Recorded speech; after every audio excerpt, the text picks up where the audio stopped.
having two channels gives me the opportunity to work on my speaking skills. So I have this channel with now 131 subscribers. Hopefully some of them came from the mall, because I need that positive feminine receptiveness to what I'm saying and not be talking to people all the time in Los Angeles, West Coast, overseas. And basically, this is an anti-suicide message. But there are times, like when there's solar flares, in which we men and some women, we hurt more than other times, which is why in some cases crying is good, because it releases the endorphins. And I'm telling you, I'm going to give you an introduction, and then we're going to listen. Some of you have never heard of this man. Michael Ruppert, who's he? He's a man who had talent, who I'm not going to speak ill of, but we did not get along when we met. And we're just going to say this. A person can go through his life, we're going to give this speech again, being talented and have issues with women that can lead them to drinking, alcoholism, and eventual suicide. He never said that was the issue, but me as somewhat of an empath, and he did admit that he had a problem with alcohol, that he had issues.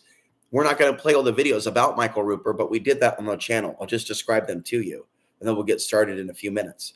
He's famous for the famous 1997-1998 video in which he confronted the former head of the CIA in Los Angeles with allegations of government drug running.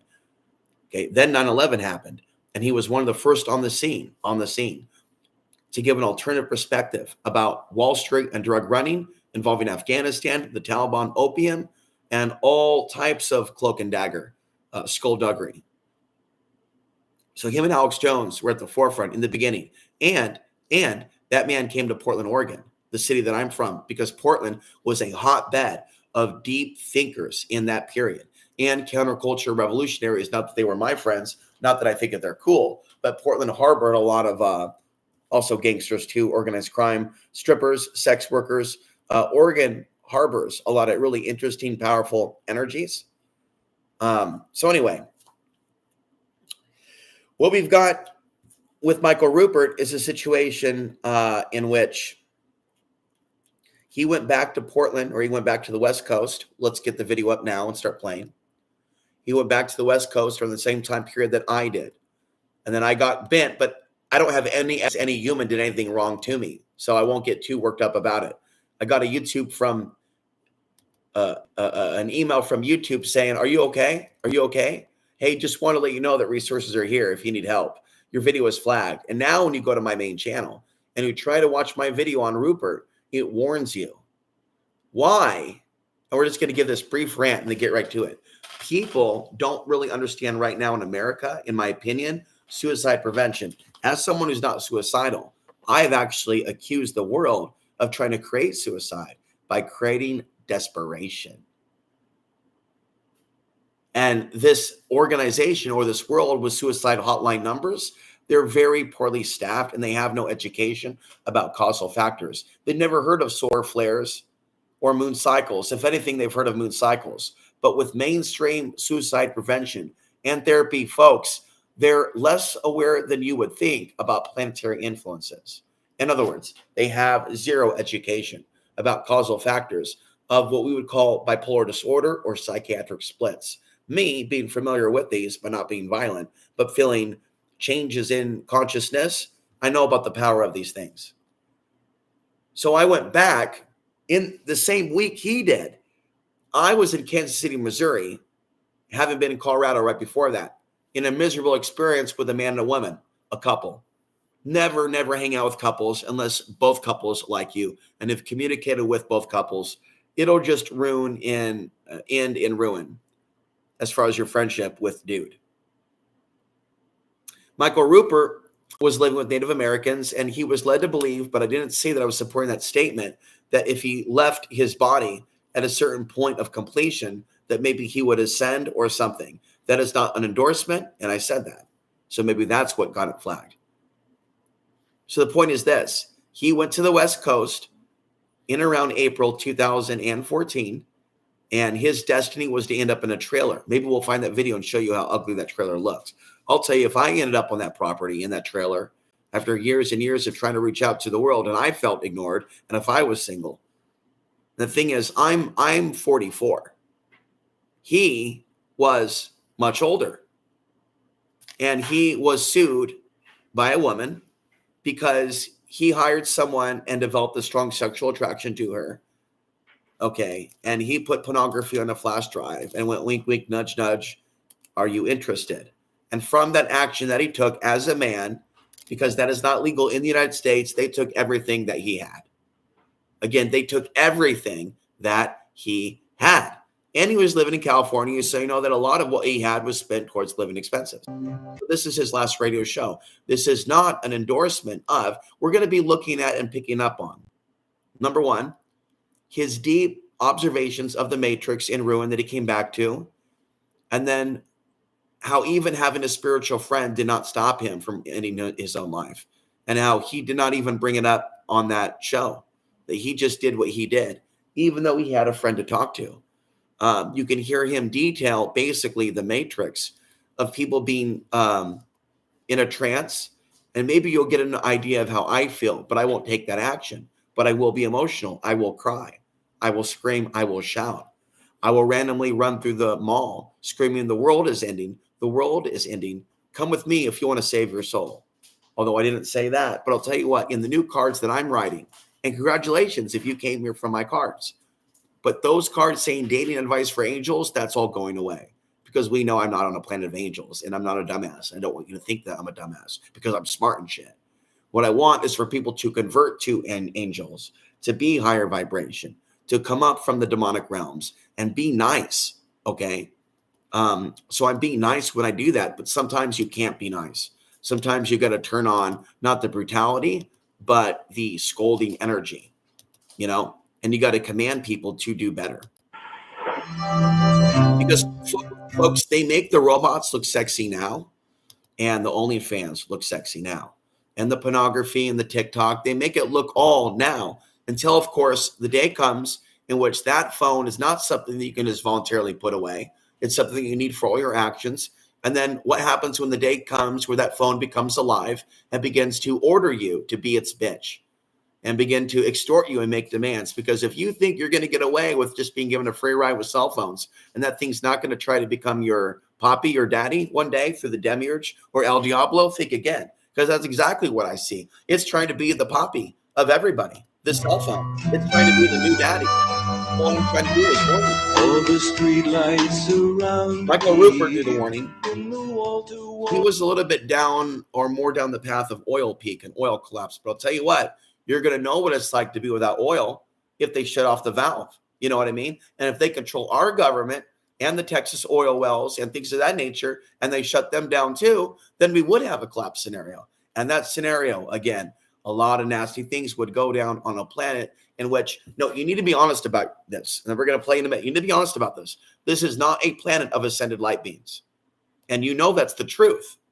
Now, if people want to try to be ascended light beings, then you lead by example and you write those books, how to be an ascended light being. But right now on this planet, that's not what you've got. You have a lot of broken crybabies and snowflakes and on the right that have never lived with less, that have never faced peak oil or a world without oil or a world under collapse. And so if it does happen and we're getting close to war, there's going to be cruelty, okay? And so understand what I told you about the solar flares and the wars and the murders and the rapes. All right now is building to something. And we're going to play this in a few minutes. I'm going to come back and show you clips from that episode from American Horror Story. Several, in fact, on this channel. And why is that? Because in movies today, this is a message for you younger ladies that like dystopian movies. You definitely want to stay tuned. They can put the truth at times in movies, but they can also brainwash you through movies. And like I said, create characters that they also create, and I'm sorry to bring it up again, pornography, where the same name of the characters or movies is over there that's in the video games. Fallout, Lara Croft, and I'll stop right there. You know what I mean? Where one starts at one end of the digital spectrum, then they click over onto another website using the same name, and they're in hell. You see what I'm saying? So when I think about young women being exposed to extreme violence towards women or men, I really hurt. So let me just get it out there. On American Horror Story, there's an episode that shows like a fictional depiction of an anti-man cult in the 60s during the Manson era, to where they violently killed couples under a psychosis that there should not be procreation. So what I'm warning you is that this is coming, and we can look at certain movies that can give us hints, whether or not, it's intentional or not, or they know what's coming, or conspiracy tard on this one. We as human beings, we do have creative potential. And sometimes we have the potential to become art directors or movie directors. I know I can edit stuff. I can edit stuff. So why would there not be an intelligent seer of sorts every now and again working within the world of pop culture, where there may be things that are subtly put in here that go, wait a minute, that's very much like what's manifesting. So I'll try to be careful with the copyright, but I feel a very strong calling right now with the rise of anti-man sentiment that we need to talk about this, because I don't have any problem per se with lesbians or LGBT until the anti-man or anti-white man or anti-man sentiment in general becomes ratcheted up to where they're promoting violence. And movies like that give us a glimpse into the psychology that's growing. When I was at that mall, and when I've been out and about at grocery stores in the last week, I've seen all of a sudden a sharp increase in Latina lesbians. And when I notice a sharp increase of synchronicity, one there, it leads me to think either there's a fad, TikTok or otherwise, that's popped up, or God or the higher powers wants me to be an observation of this. Look over here, look over here, look over here. And again, there will be other videos on this channel where we watch from a Sufi Muslim, not an Orthodox Muslim, but a Sufi Muslim, to get his perspectives on the regions that will be safe and the regions that will not be safe, and building good character. And he doesn't criticize women, but he criticizes social media and satanic influencing via social media, which is making people. All right, let's go. After that intro, let us now go. Flickering dirty We'll do that to help you neon over alleys, mean and dirty streets, while my neighborhood is torn down around me. Hello, everybody from that nightclub at the end of the world. This is Michael C. Ruppert, Tracker of Nightclub at the end of the world. The 13th of April in the year 2014. We made it this far. Carolyn Baker joining us tonight. She'll be on here in just a second to join us, and we've got some important work to do tonight. As we open the show, nearly 2.5 million residents of the city of Lanzhou, a provincial capital in western China, have been ordered not to drink its tap water. The tap water, after the supply was contaminated with dangerous levels of carcinogenic substance. The panic buying of water ensued, and that's because the toxic substance was benzene. A lot of stories about water, the U.S. government, the water here, which has little to no credibility, but chemicals. We know that the science is good. Consuming foods or fluids contaminated with high levels of benzene can cause vomiting, stomach irritation, dizziness, sleepiness, convulsions, and rapid heart rate. In extreme cases, inhaling or swallowing very high levels of benzene can be deadly. The website at the American Cancer Society wants it. Well, it's the American Cancer Society. Same thing, banks and the governments, but benzene is not good. That picture 2.5 million people whose water supply is fouled. The situation is getting worse by the day, and it's too big to ignore. I'm going to bring Carolyn on quickly, and then I'm going to give you a report of my recent trip to Seattle this week. Carolyn Baker, she co-hosts this show. We all love her. She is out there doing amazing work and very, very busy. She was a psychotherapist for 17 years. She taught psychology and history. She's a PhD. She manages Speaking Truth to Power. Her website's at carolynbaker.net. Author of 5 books, Sacred Demise, Walking the Spiritual Path of Industrial Civilization's Collapse, one of my favorites. Her newest book, Navigating Becoming Chaos, a handbook for inner, I cut it off. I think it's inner transformation. I think she'll tell us. We all know her and love her, and it was as a result of a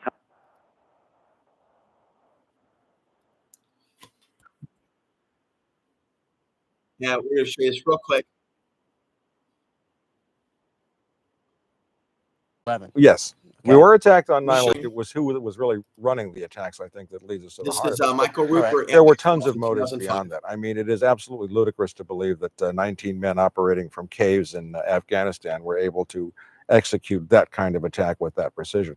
I suspected on the day of 9/11, as the attacks were taking place, when the second plane hit the World Trade Center, that would be Flight 11, I automatically knew that there was something wrong. One of the reasons why is because my father, who just passed away a few weeks ago, had flown in Air Force interceptors, and I was very familiar with NORAD. I was raised in the Air Force, and I know the precautions and the standard operating procedures that have been in place since the 1950s. So I just want to establish that I'm having memories of Michael Ruppert. I've noticed a glitch. There was a like there, and then it went away, then it came back. Like that right there may not be a human being, but it's fine if it is. Hello, how you doing? That right there is what I'm getting at. And we're just pausing for a second. Right here on YouTube, constantly now, it goes like, then dislike. And then the views change. And then I become almost, I don't want to use the word schizophrenic, angry. Is my audience fucking with me? And then sometimes I look at other videos where I think you should be liking. It's no big deal if you don't want to like. But like, there'll be some videos where there's no likes but mine, and there's like 40 views, and it's in-depth content. So I'm not believing that we're dealing with a current infrastructure that's being honest with us. Now, having said that, being that we're talking about collapse, and that was his big deal. Collapse, we're heading towards collapse. If we can't trust our modern technologies to be honest with us, how can we trust our current banking systems to be honest with us about how much money we have? Do you notice the rise in stories about glitches with banks? And the truth is we really don't know what's going on. Well, so let's go back to the show. But I want to establish that I did meet him back in the day. We had somewhat of a falling out. We don't need to talk about it. But we as human beings, especially those of us that are researchers, we have trauma and we're tough beings, individuals to work with. And we typically have falling outs within our own movements all the time. It's part of conversation I had the nature of it with her this week, and some follow-up with some other people. That's we also all very much a recognize part of the business for us to have extreme paranoia about each other. So-and-so is the enemy. So-and-so this. So-and-so is plotting this. And he was very that way with regards to, me, because I liked Alex Jones at that time. Okay. So that explains it. And because they had a feud over the suicide of Gary Webb, he didn't like some of the questions that I had, and liking Alex and him. And that's something that I now have empathy for, being that I have had anger towards people that like Alex Jones in recent years, and have in some cases removed them from my social media. But they may have thought at the time, what an asshole, what a piece of garbage. Why would you do that, Alex? Because the things that Alex Jones did was very detrimental to my personal life. A lot more conspiracy-oriented people could have been kinder to me, knowing that I did not fall off the banana boat in 2015 and 2016. So if you want to go on that path of going Islam invasion, I get it. Maybe work on your presentation with me a little bit better and explain to me how you're not attacking me and labeling me and my Islamic last name also in with that crowd. But on that note, I should not be conditioned. Let me not go too far off topic. I should not be then conditioned to go, I'm an American, fuck the banana boat people, fuck the Muslims. I'm an American, I'm a patriot. That then would also be groveling to a society that in the end doesn't really give a fuck about my intelligence. So don't ever think I'll ever go that far and suck on Trump's cock and be that type of man. I mean, I couldn't even be that type of a sellout if I wanted to. It doesn't matter if you throw down $1 million on the table right now, $5 million. It doesn't matter who the politician is. You cannot get me to be a sellout. Doesn't matter if you line up 10 women in doggy style positions saying, go for it, dude. You got us for a week. Doesn't matter, bro. As tempting as that is. We'll make all the babies you want. Hey, like I said, ladies, wait for the inner world first, then call me. Being way out front on the issue of raising, changing, penetrating human consciousness. And we've all been getting our asses kicked. That's just the bottom line to it. So, Carolyn, welcome back to the show. We're going to talk about important stuff tonight.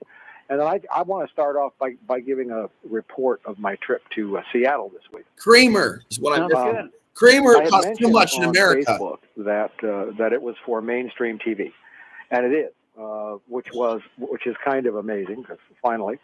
But the beautiful part about it is that it was made expressly clear to me that they wanted Mike Ruppert unplugged. They wanted everything that I said, no sugarcoating of anything, and that's what they got. Now what's going to happen is almost nobody will see what was filmed in Seattle this week because it was for a production company in Los Angeles, a great group of people. I can't mention names now, and I have to walk fine lines around the contract, to shoot an 8-minute promo reel at the request of one of the major network cable outfits as a pitch, if you will, for a series or for a 2-hour special. And it was a daunting experience.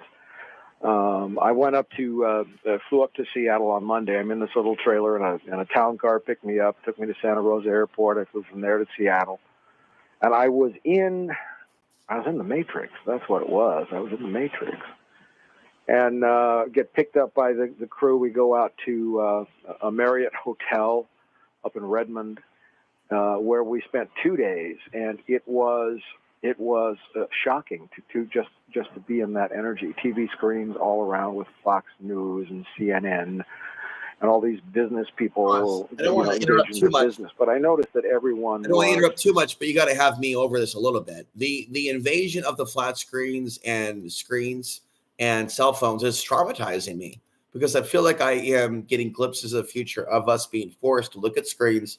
And you heard me say this a few times, but it's really troubling me, you know what I mean? And seeing the young girls grinning and not knowing what they're looking at and knowing that it's just because I am also a dope head too, dopamine addict.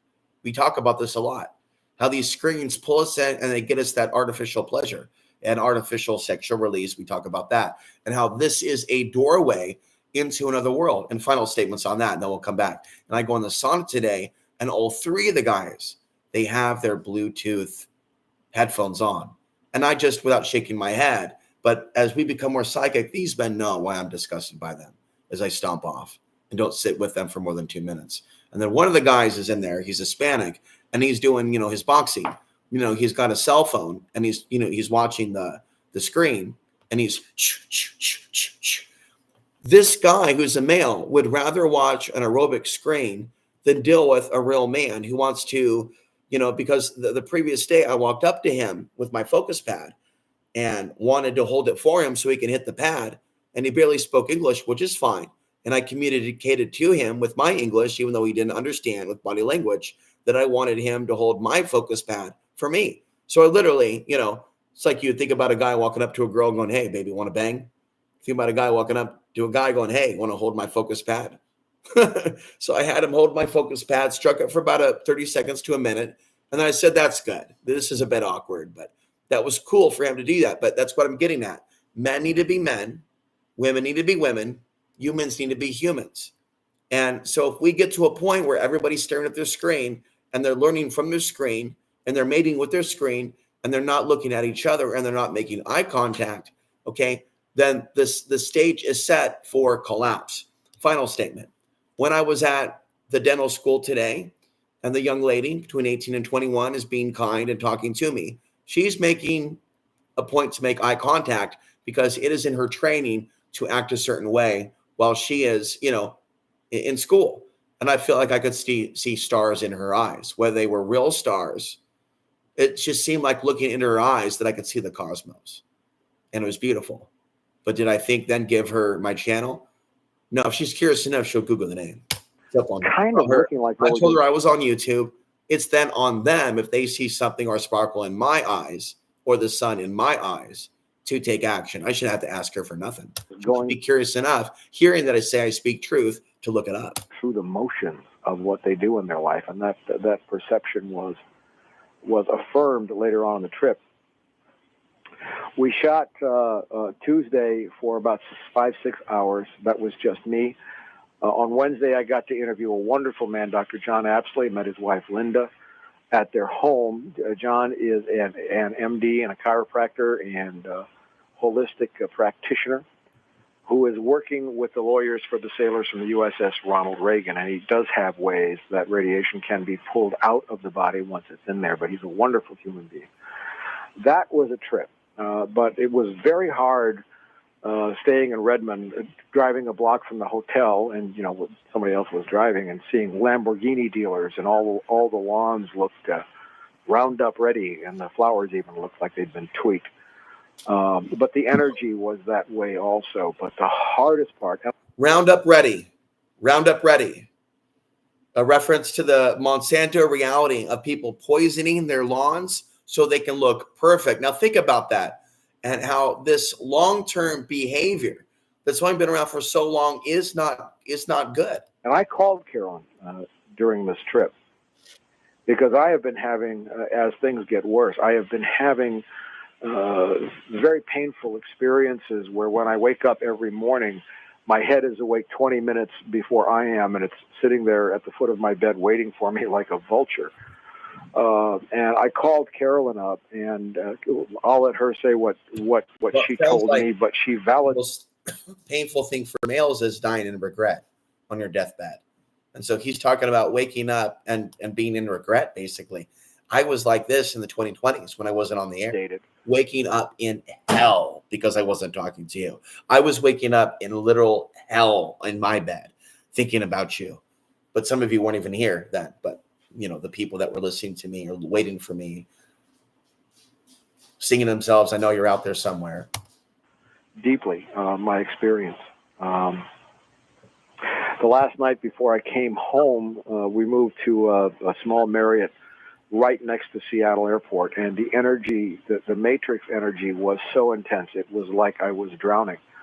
And on Thursday morning when I woke up, I had a lot of time to kill before the airplane took off. I went down for breakfast, and you go into the breakfast room, and there's 3 TV screens, and one TV screen is blaring 22 children stabbed at a school, and another one is blaring hit-and-run driver plows through daycare. Another one is talking about that damn missing airliner, and I hope everybody forgets. He's talking about and then plus you have rape, violence. We have 5 things there. These things, these star points that I'm telling you about, it's my talent. It's my gift. And that's why I cannot self-destruct. And any even type of babble goo, even falsely talking like that, is symbolic of a much greater psychic attack on my person. We need to talk more about psychic self-defense on a regular basis, especially for new female viewers that live here. You need to know that I have 6 or 7 books on the subject. You can go and find maybe 1 or 2 at the local library, but you need to know, especially if you're on the internet and you're not using blue light glasses, how to protect yourself and your energy. Now, I drank alcohol in this region and babbled that I was afraid that I was going to kill myself when I was fighting with someone, and I was creating the circumstances by arguing. Like even, so I end up in a place because they were afraid I would kill myself, and really what happened was they were profiting off of my body. They knew I wasn't going to kill myself. They knew I was spiritual. They knew I was anti-suicide. They knew I had a YouTube channel because I gave all the staff, the pretty girls and everybody, this channel. Did any of you ever show up to this channel by chance from that facility that I gave the card to? That's another example of that's not just me feeling like the pretty women that I talk to don't get it, but the people in the mental health field don't get it. So I ended up there with these blue light glasses. It's broken because I rolled over on my side, because I ended up having to wear these because I figured out that their lights in those facilities were keeping me up. And the flat screens at those facilities made me look at the TV, and the TV was constantly blaring what? Church firebombed, death and destruction here, this person dead over here, cyber attacks in America, grids going down. And I'm sitting there in that facility without a Bible, mind you, with crazy people there that were like the Evil Dead laughing at me. Do you remember the laughter of the women in the Evil Dead?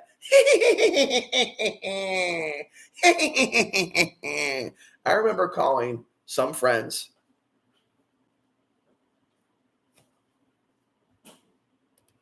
I muted myself. If you want me to do it, I'll do it. But if you want to do it, you can do it.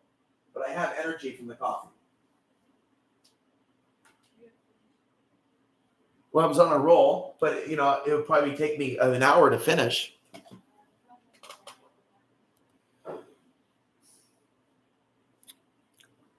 But, when I was sharing emotion in that facility and on the phone, when there was no privacy, people that were there too were getting actual pleasure laughing at me. So what I'm saying is, let's go back to the video. He's talking about the screens And we're living in a reality where everybody's looking at these screens too, and they think that this is schizophrenic. Our natural masculine concern about these screens. And so you need to understand it's multiple levels. It's the blue light, it's the health effects, it's the mind control, it's what's on these screens, it's the cell phones in everybody's hands, and it's the perception that one day something's coming in which people will be forced to look at screens, forced to look at screens, taking commands from screens, being brainwashed by screens. Right now, you are still in what I would call the honeymoon phase of the screens, to where you like the screens because you get the dopamine pleasures by thinking that you're winning something in these games or the media. And this is really the candy to pull you in because you're hooked. I'm going to play this out. I'm going to play this out and mow the lawn.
I am going to be mowing the lawn, but that's not going to be happening for a half hour, 45 minutes. So what I'm doing is I'm multitasking between putting on the performance and doing chores.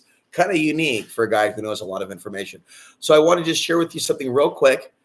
One of the most healing, beneficial things that a woman who cares for a man to prevent suicide can do is healing touch, non-sexual healing touch.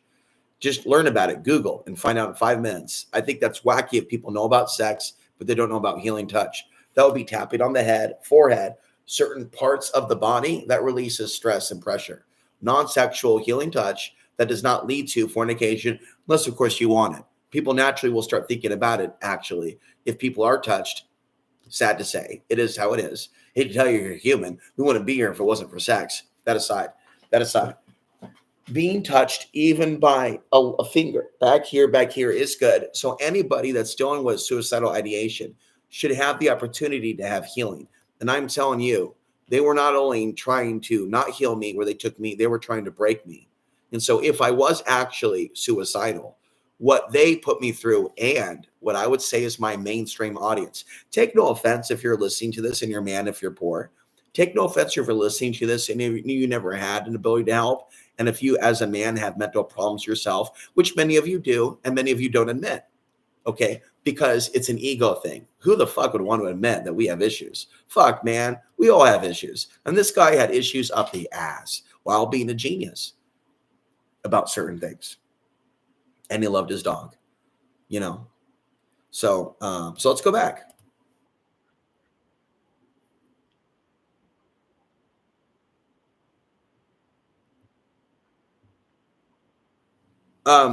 This whole thing with the dental thing did.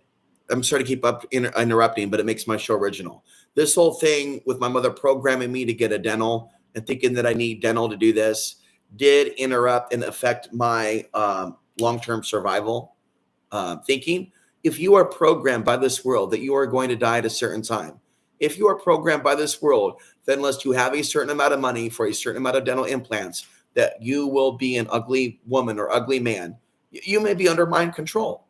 You need to, as you get older, start to learn how to take care of yourself and not take bad advice from your mentally deranged parents that didn't know how to take care of themselves. You understand? There's a quote that I wrote down years ago. If the same people that led to your ruin, right, come around and revolve around, don't talk to them. It's not the exact quote. You cannot put trust in people that have a history of leading you astray.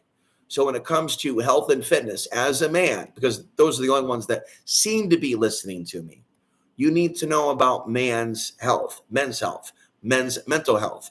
It's not just about, erectile dysfunction and things of a perverse carnal ejaculation nature. That's so empty and boring. Men need to broaden their horizons beyond pussy and think about their will to live, leaving like basically a mark on this planet other than, sperm and shit, some baby they made. Many men in this world, all they do is make babies and shit. They don't write books. They don't fight for their child's history. They fight for their next fuck. And you know it. And you know it's true. This is an animal kingdom of hierarchy. And there's too many people out there that are not doing anything but just having kids and controlling women. And because you get pleasure from that dopamine, because whoever made us to become obsessed with having our own kingdom and becoming our own God rather than serving God. All right. So every now and then I'm going to have these true spurts come out. Today's presentation is being done at home. And I just feel like I can't be around other people right now.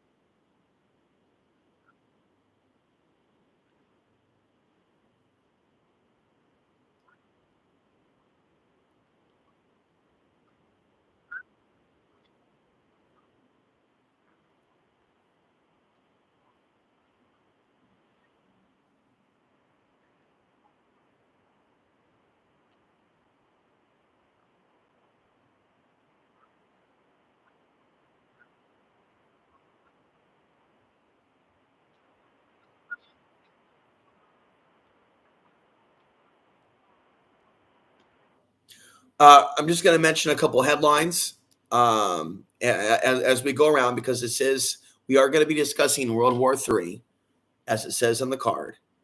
Okay. And so I'm just going to mention this. Taiwan on high alert following multiple missile launches detected in China. Sun unleashes two big X-class flares as U.S. suffers cell phone. So I could tell people God is going to interrupt your cell phones and women will laugh at me. And within 24 hours, it starts manifesting. Russian aircraft surrounds U.S. fighter jet off the coast of Alaska. Okay. Now that right there is something that we're going to be looking at. And then we also have some footage of we, the people, standing up for our off-grid rights in Costia County, Colorado. So we're getting to this point, I want to thank you for the likes, where I'm going to have to be reporting on this news full time.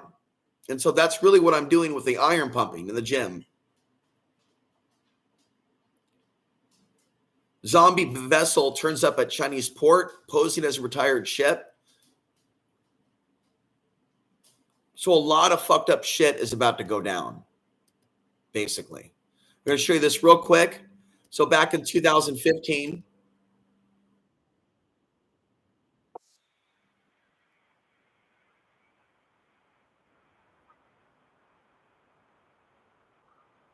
this is myself standing up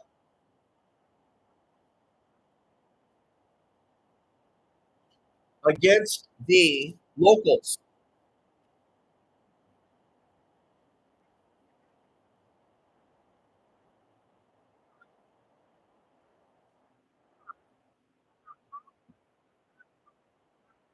What I'm talking about is absolutely fucking ridiculous. Quinoa out there. I was a dreamer, but I'm not the only one. You're like, dream here? You're a fucking crackhead. Fuck you, bitch.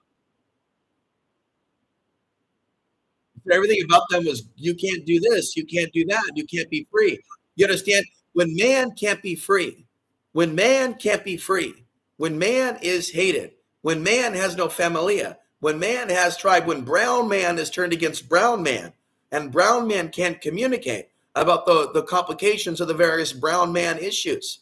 Okay. Brown man, tall, slightly less brown, but you see the shades of us as connected. They're Hispanic, I'm not. Look at how his arms are crossed like that, and my arms are open. They were seeing me as like some sort of ambassador of all the poor or something to come invade them, like some sort of army. You understand? And they were constantly berating us so that I never ended up being able to live there. I live here instead in a major city, playing now without volume. And taking a break before we go back to Ruppert. We're going back to Ruppert in a minute, guys. We're going back. But this is the point, and see how they mock. This is how people end up killing themselves. So you have to film to document what's being said.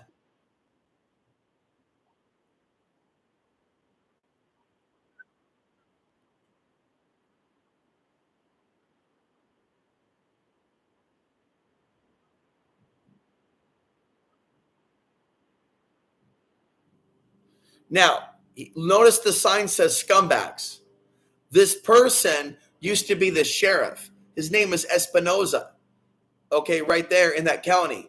We are rich in land, we are rich in water, we are rich in spirit, we are rich in culture. We refuse to live with scumbags. Okay, they're basically saying if you're not Hispanic, if you're not what we are, we will call you racist white man. We will call you Trump. We will call you KKK. I told you I'm not a racist white KKK man person. Okay. But they, in this world of social media, and at that time in 2015, Black Lives Matter, interpreted me and my standing up for these people as being pro-Trump, as being conservative, on and on and on and on. And at that time, when Obama was the president, Trump wasn't elected yet. So you need to understand, me as a short brown man, I believe that people saw me and took advantage of my journalistic abilities. People like Christopher Green of amtvmedia.com.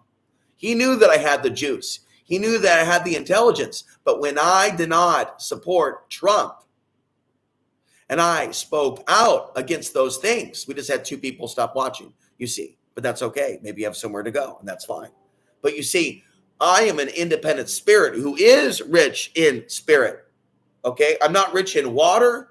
I'm not rich in culture, but I appreciate it. But I am rich in spirit, and I refuse to live with scumbags. But yet I do have to live with scumbags now. And so this is what it comes down to. These people are not innocent. His family, Espinoza family, is not innocent. His relative, his brother, whatever his, the other Espinoza was fired for poaching. They took out federal government agents onto land in Costilla County, and they murdered animals for profit. Okay, because people were willing to pay money, and they've been doing this for years. And so understand, just because someone is rich in water, rich in spirit, and lives off grid, doesn't make them better than you. And like I said, we're going to go back to Michael Ruppert right now. I have these visions of the future of America, and there may be one day, right, a day in which they force you back into the grid. They say, you know what? This world is now controlled by the Antichrist. This land out here in the farmland is now owned by these foreigners. We want your pussy. We want your children. Well, there's going to be consequences. This is not your land anymore. You have now been conquered. The year is now 2045. Get to the city now, or we'll send out the drones.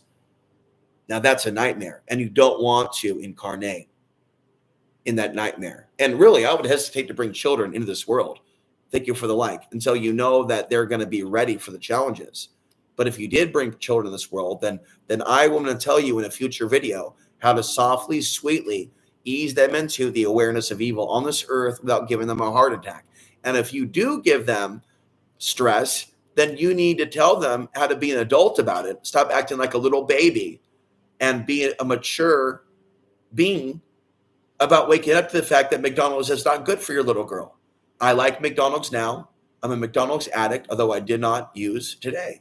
Thank you very much. Hi. My name's Alex, and I'm a McDonald's addict. But how did we become McDonald's addicts? How did we become screen addicts? How did we become adult content addicts? And how do we get out? We need each other. We need community. And so you need to understand, while I'm afraid of the grid going out and collapse, what other way is there going to be? More on that thought later.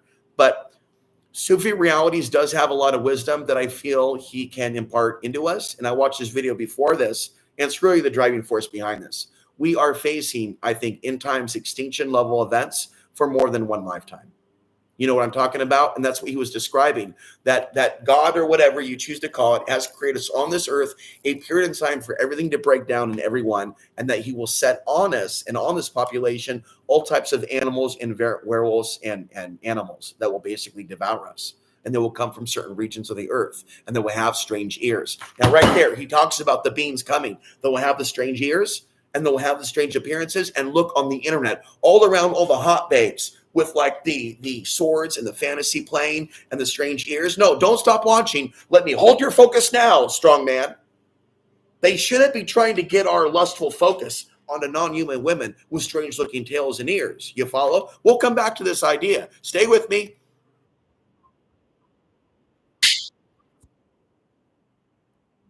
What a time indeed.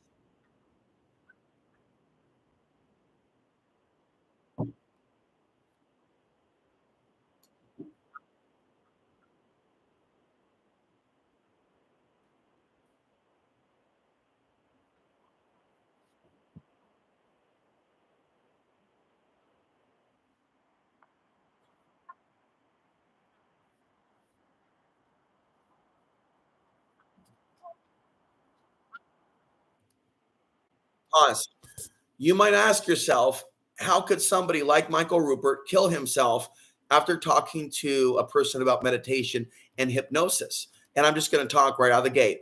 We are humans. We are not cyborgs. So stop fighting this. Stop fighting this. Stop fighting this. In other words, if a man like Ruppert doesn't have healing touch from a woman to bring him back from the self-destruction ideation, healing touch on the forehead, touch on the shoulder, touch on the heart. If he does not have a female in his vicinity who's going to make a beeline for his energy field and bring him away from suicide ideation through a hug, then any phone conversation with a therapist is null and void, because the issue of the pain is way deep down inside the heart.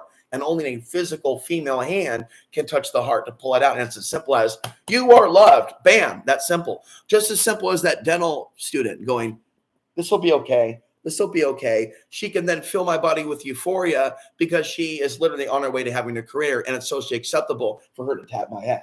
But now on the streets, it's not acceptable for a woman to see any value in you whatsoever if you're spiritual. And as I said, I've been saying the same thing for 6 months. If I was lying, if I was not true, if I was exaggerating, women would step up to the plate and say that. They cannot, they will not. I am right. And I'm even more right than what I am aware. I just don't want to go too far over the edge in describing how evil it is, because it breaks me inside. It troubles me inside that women don't want to argue back and say, no, we're not this evil. We're good. Here's why. Instead, they will become angry that you discover the secrets of the matrix, and then they will do evil shit in return. Mock you. I have emails where I've been mocked and threatened. So I have emails where I've been mocked and threatened by a woman of a particular demographic with a particular interest, with threats saying, you cannot speak about this topic. You cannot speak about women that manipulate with their body, or there's going to be consequences in the real world. Get ready to go to hell. A woman did that to me. Now, when that manifests, that real-time archonic, demonic, like threat energy, and there's no love to say counterbalance, right? Open up new tab on your cell phone now if you're watching and type in counterbalance of positive affirmations.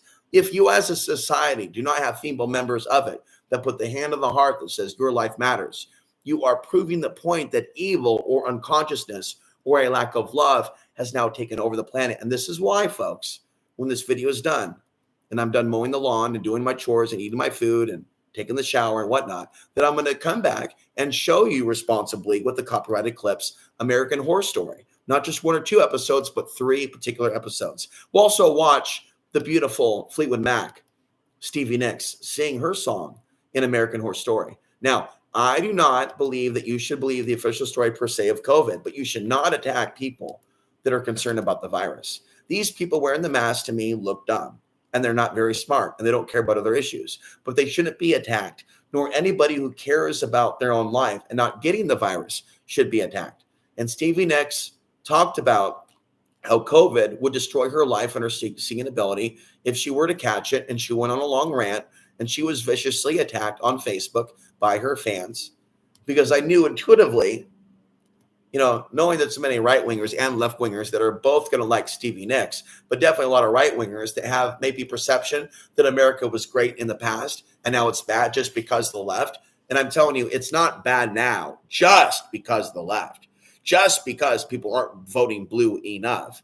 Folks, I'm from a blue state and I've lived in red states, and both of them have really cruel anti-human sentiments on both sides that lead people towards authoritarianism and worshiping politics.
I will be back in 20. This video will continue to stream. Stand by.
What people don't understand is that you can have lifetimes and lifetimes of lifetimes and lifetimes of deep, deep spiritual teachings. And when you are thrust into hell on earth, it's null and void. When you begin to experience the chemical balances of living in a real world earth hell, like I am. Do you understand? Like, it's amazing that I could even talk to you, period. That's what I just want the audience to understand. This is intermission. The very fact that I can formulate the English language to you, and I feel the spirit of him within me. I don't know if you pick up on that. The very fact that I can formulate complex equations for you should be enough for me to uproot myself from this situation that I'm in now. I shouldn't have to be perfect. I shouldn't even have to be sexy. I should be a person who's 350 pounds, and I should be able to uproot my situation now from this hell. I am a strong man, not a weak man, for not killing myself. Okay. But what is my future going to be when I'm 50 or 55 or 60 or 65? When my anger is very high at that time and I'm screaming because everything I ever predicted would happen is happening. You know, you understand what I'm saying? So if society actually cared about preventing suicide, which it doesn't, it's all about killing yourself. It just won't admit it.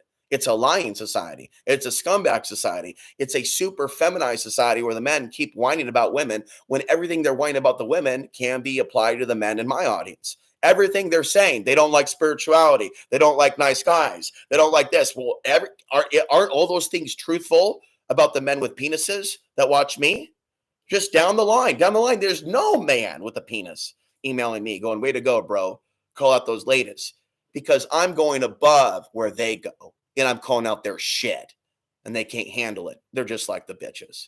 Men today, they're just like bitches. They can't handle criticism. You have to give them hand jobs. You have to suck Trump's cock or Biden's cock. You have to make them feel good about being feminized, about not being real men, about not supporting real leaders. And so if this society wasn't racist as fuck, it would be lifting me up. So this society is psychopathic. You cannot and are not permitted at all in the modern America to address racism or anti-demism towards a demographic like mine. You're not permitted, bro. You'll lose everything and everyone. Okay? And so me not killing myself is defiance of your world, is defiance of your silence. This world is not trying to prevent suicide. This world is creating suicide like there's no tomorrow. All right? Now, you want me to write the book on it? I will. And we'll talk again about Michael Ruppert, about how a highly sexualized society like Portland, Oregon, with jack-off shops all over the place, just screaming jack off and watch porno constantly. Well, finally, a guy was influenced by it, and his name was Michael Ruppert. And he watched a little bit of that stuff, and he felt a little sexual, and he was being rejected by the ladies because he has goodness and truth and light. And he had a lady work with him, and he had fantasies like mine. He thought maybe I want to be with a woman who's working with me to change the world. And what did she do? She destroyed his fucking life and got $125,000 because he had the gall to even think sexual thoughts. So she took his ass for a ride, and Willamette Week loved it and took him down. And they went, oh, yes, what a piece of crap. Horny man who believes 9/11 was an inside job. What a piece of crap. Kill him now. That's a joke. But that's how those Portland fucks are. They will allow you to go into this world of counterculture, pornography, and once you do, your ass is grass. After everything that he did to try to educate the world, they stomped on his reputation. Of course, Willamette Week, an Oregonian, and that lady played a massive role in him killing himself. That is the role of many women on the earth, in case you did not know that. If not to kill us outright, to cause us to self-destruct in some way, to come into our life to break hearts. That's actually why, the only reason why some women ever email me, and sometimes it goes on for years or weeks or months, is to establish an energetic or a psychological cord or a foothold into your psyche. And then once that's established and there's an energetic cording, then comes the insults, the beratement, the silence. And it's really only there to establish a loose siphon or cord to get energy from your body, from your thoughts, from your groin, from your heart chakra into their space. And there's many, many, many, I suspect, of bad mummies that hurt the fuck out of their little baby boys that also found their way to my content, that are offended by the fact that I can see them also and what they've done to their little boys and the fact that they're actually not innocent angels at all.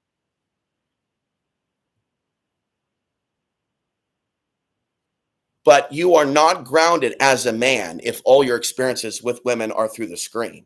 You are grounded if you have real world communication with them, if your heart's being touched. There's no real grounding from this mirror on the wall. Look at the screen. There's no real grounding from hours of listening to 520 hertz through a screen. That's crazy shit. What they're teaching women has no basis in human history. There's no evidence of humans evolving alongside flat screen. So they have abducted the women, just so you know, consciously through the frequencies. And so they abduct them first mentally, telepathically, before physically. You understand? It's one thing is to attack the brain, attack the relationships, and then get rid of the good man. And then it's open season on the women of Earth.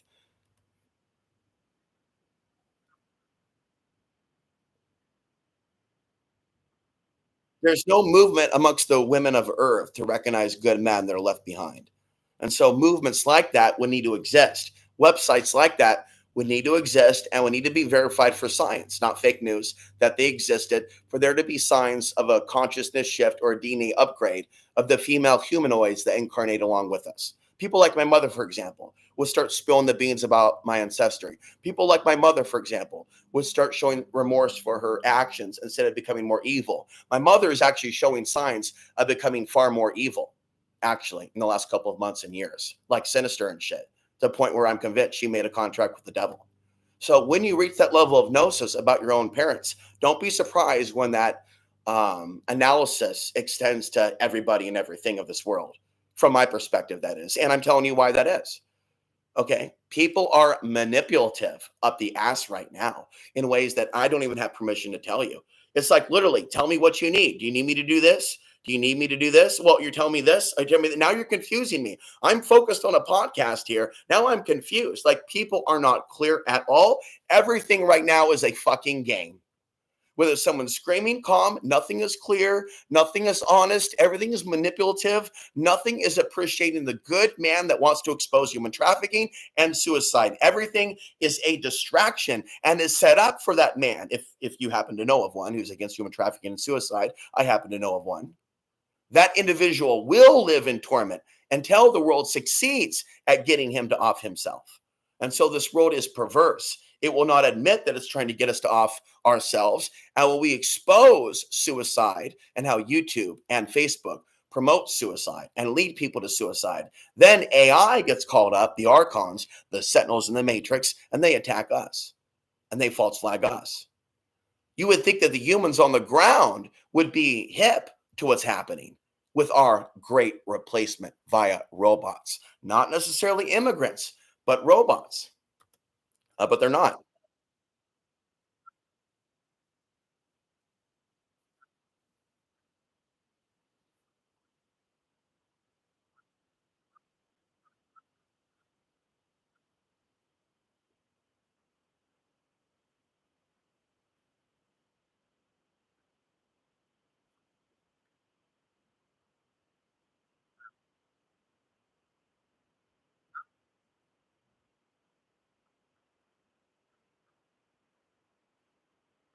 And like I always suspected that we would be wiped free of money. So I have no substantial savings for what's coming, nor food, nor water.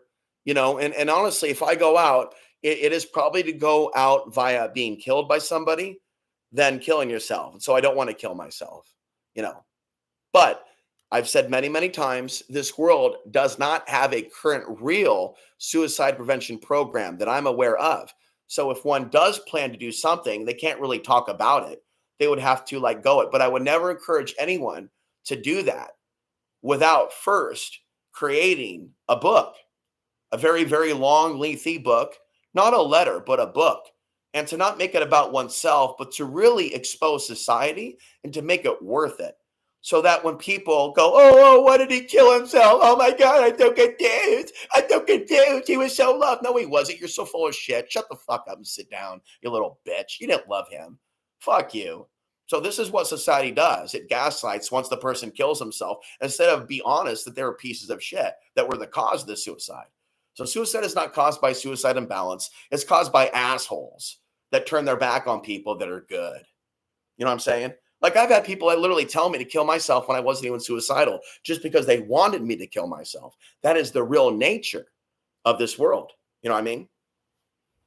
The only thing that's going to fix your situation right now is love, and I have loved you as strangers. I have loved you so much. I've admitted so many sins. I have not been laid in many, many years because I'm a good fucking man who fights human trafficking. And I want human connection, but no woman will have anything to do with a guy like me, and obviously a guy like him, leading him to make the bad decisions that he made, which led to the end of his fucking life and his income. And you know for a fact, I do, in my heart, that so much of the money that he made from crossing the Rubicon went into that woman's hands. Because what? He had a stiffy. Because of what? Temptation. And it hits me really hard in the shower or in the sauna. When I'm doing the sauna at the gym, and I'm doing self-deliverance with Jesus. And I see that the existence of the woman is God bringing us temptation. If you want to put the woman before God first, then hopefully a good woman will be sent to you. But it sure seems that serving God first does not automatically warrant a woman being sent. That seemed to be something that Sufi Realities promotes. I certainly don't see it in my life. God sending an angel. And why would God wait to send me an angel at age 45, 46, 47, when I'm on my way out of this world? Seems kind of depressing if you ask me. Seems to me the hope for the good woman coming on the corner should go away in order to prevent a worst case scenario. So the purpose in seeing the evil in the women, evil in the men, if you happen to be a woman, is so that we step back from the suffering of desire. This is the Buddhist within me talking. Whereas the Islam or the Muslim may not have that type of balance or spirituality, but may in fact be of an ideology that he is entitled. You know what I mean? And if he is of an ideology that he is entitled to have woman, then maybe that entitled male ideology might take woman. Well, if you take woman, okay, while she may be a provider of babies, how is that woman going to be a good mother? You know what I mean? Like she would naturally have to have the natural instincts built in within her as a soul to want to be a good mother. I don't think that you can beat or breed into a woman those natural maternal things. And so the control of the woman through the forced marriage is to be discouraged to the men of the future to think that they can return to natural traditional ways. You will still end up with a possessed zombie that will ruin your life in the forced marriage. So beware. Do not force anyone. Do not be non-consensual. That is not going to bring you the shift that you want.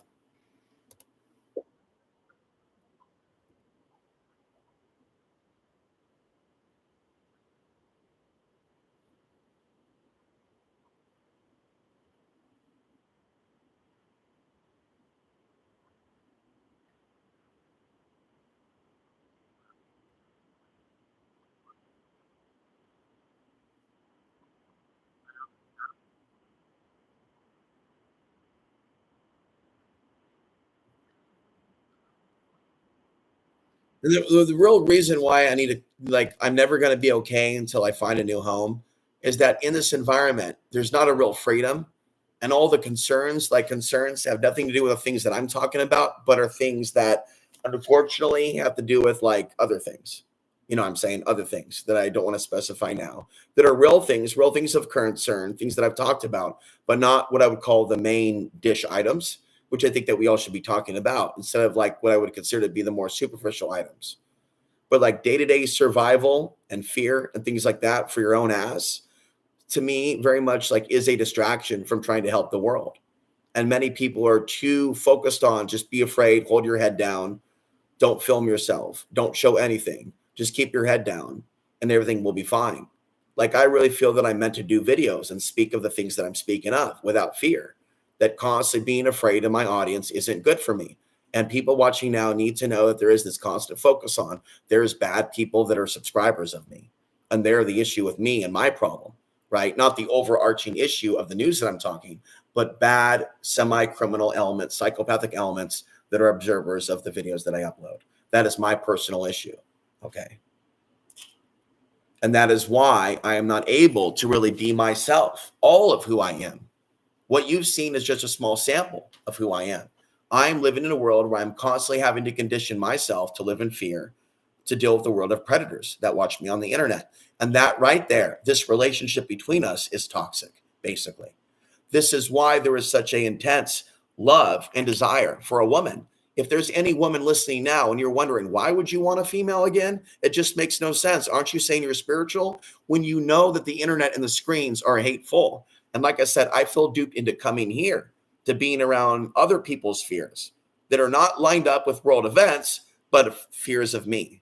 Why would I ever really want to voluntarily go into a situation where I am the source of fear? That right there is the biggest setup of setups that a person can involve themselves in. You know what I'm saying? That's really sad. And that's why it's like I have no future in my eyes. And so I want to avoid Michael C. Ruppert's fate, but it's not guaranteed. The only way to guarantee avoiding a Michael C. Ruppert fate is for human beings to step up to the plate and stop being welfare state champions and to they themselves be the ones to help me. Where were the humans helping me when I stood up for white off-gridders being kicked off their land when this happened? No one.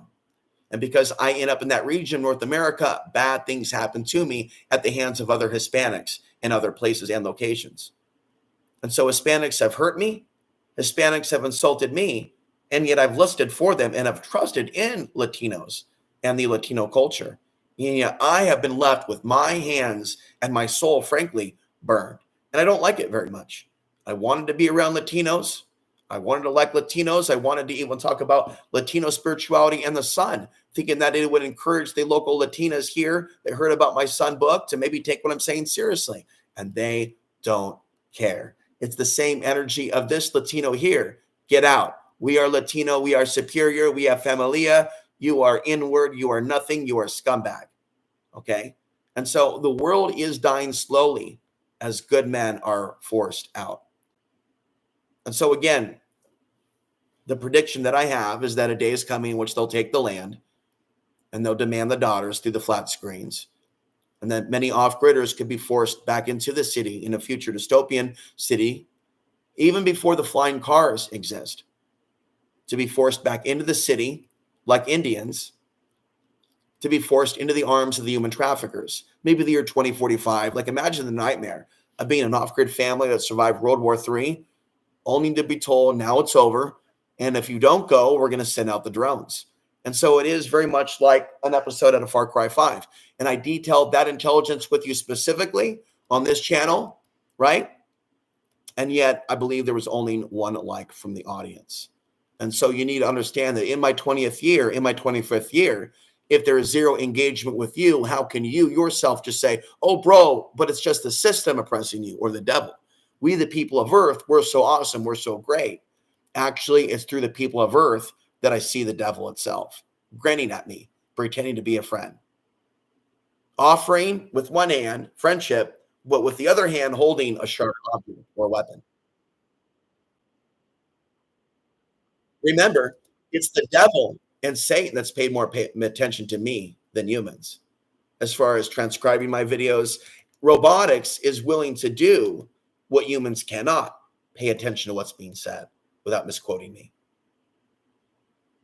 And so when you have humans deteriorating so deeply, not being willing to read my books, not being willing to have an education, giving the cell phone all the time, then you're giving the cell phone reign over you.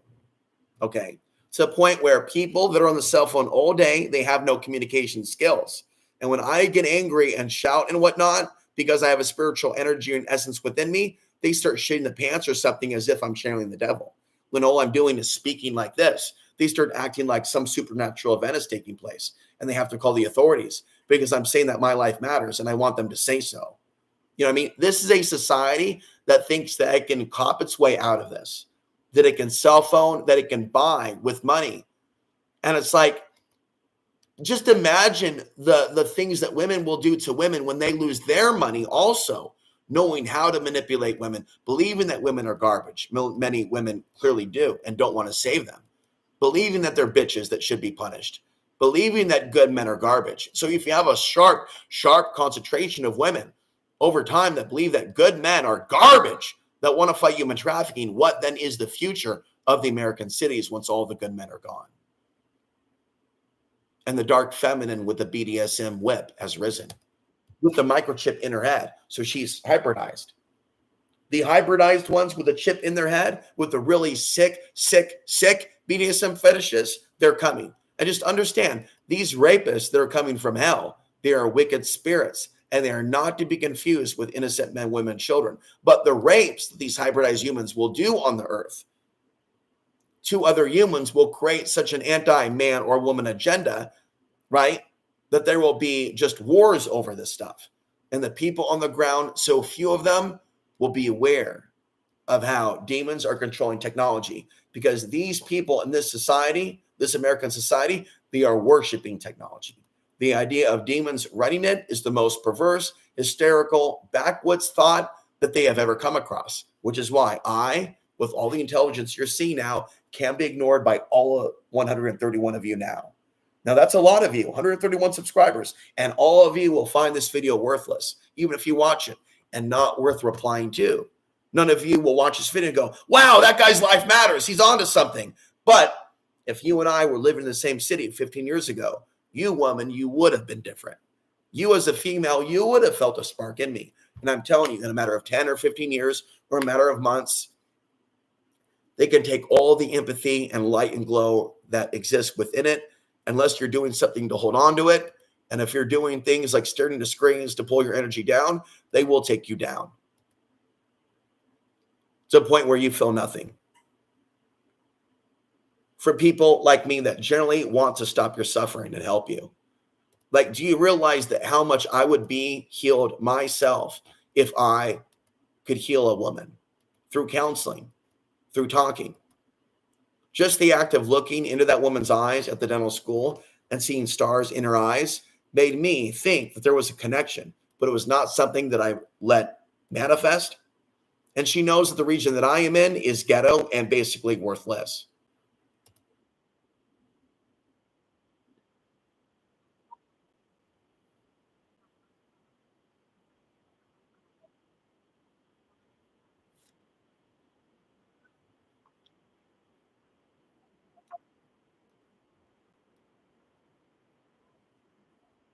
She's talking about the chatter on the internet being noise. And for me, I need to know what's online, but I burst into tears.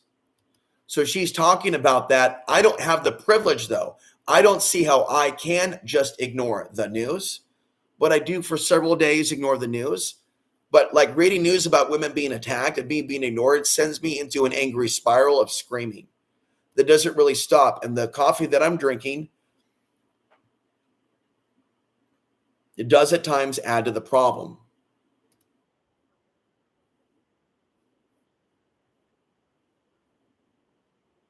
Meditating by yourself without the presence of women around you, you know what I mean? It doesn't feel like the real deal. It feels like the real deal is mixing it with people of different genders and sexuality on occasion.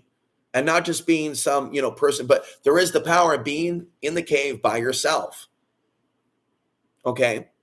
But during solar flares for certain emotional Pisces, that does not always seem to be a suitable option. However, maybe especially for people like me, emotional Pisces, it must be something that one can do.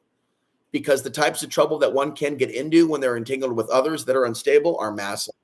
And so me going into the cave, so to speak, is me going to Costilla County, living for months, without running water and power, and then going to Gosha Springs and living for years without running water, toiletry, or anything like that. Okay. And that all had to do with not running from the system or running from the mafia or anything like that, or running from the law, but running from people, getting away from society. One time I got an email from the homosexual man who has the crush on me, who likes to send emails over the years, whereas the heterosexual black and male women are absent. And he said in a tone of obvious judgment, was living, at his lover's home in Portland before he died, it sure seems like you're running from something. It sure seems like you're running from something. Now imagine being black in America, talking to a person after September 11th, and then knowing that they were affected by the attacks, and then not having the empathy to say, I'm sorry for things not working out for you in Portland, but this is what I'm getting at, that this current demographic that incarnated with us as a part of the woke movement is not being taught or even encouraged to see things and perspectives from outside their perspective. And I know, because of the Bush years after 9/11, that I have seen at least small, if you will, examples of compassion from people in society after 9/11. Okay. Like the one black guy that said to me after 9/11, we know that you people, indicating me, are the new niggas, as he said. Spelled with an A, not an ER, niggas. You, indicating me, we know that you people are the new niggas. And we are. I am that. And this society doesn't understand that. This society doesn't understand that I walk with a cross on my back by being named what I am. People in this society can, out of one side of their mouth, hate Muslims, and out of the other side of their mouth say, why would you say that you fear this, that, and the other when your last name is Islamic? That makes no sense. So this is a textbook sociopathic society. Okay. And the events of 9/11 to me are the same events that Adolf Hitler brought Poland. Okay, so my genetic kind is a kind that is like the Jews being eradicated. So all of my emotional disturbances, all of you are witnessing, is because I am of a kind being murdered, okay, by the millions. Now, this message must get through to you that I am a hunted human on this earth. And as long as this continues, and as long as my family hates me, I'm going to be a broken man. Okay, so let there be no confusion what happened to me, a person who used to own his own land, who now is surrounded by murder and gangsters and all types of horrible hells are coming to the earth. Okay, this is not what I signed up for. All types of hells are coming to this earth. Okay, now if people are getting killed and I predict this, that means I'm psychic. And this is not over. This city will be devoured by evil. These evil men that kill people are just getting started. They're just having breakfast. Okay, they hate men like me that are godly. How do you think I feel? I'm screaming because these people will kill me for breakfast, these mafia people, because I'm against their trafficking of women. Understand, I am one of the few men in this country that sees things in the future of this country. I am of value to the men in this country, and I'm disappointed in men across America. Men across America are too busy drinking, playing video games, and having too much sex to do something for their families.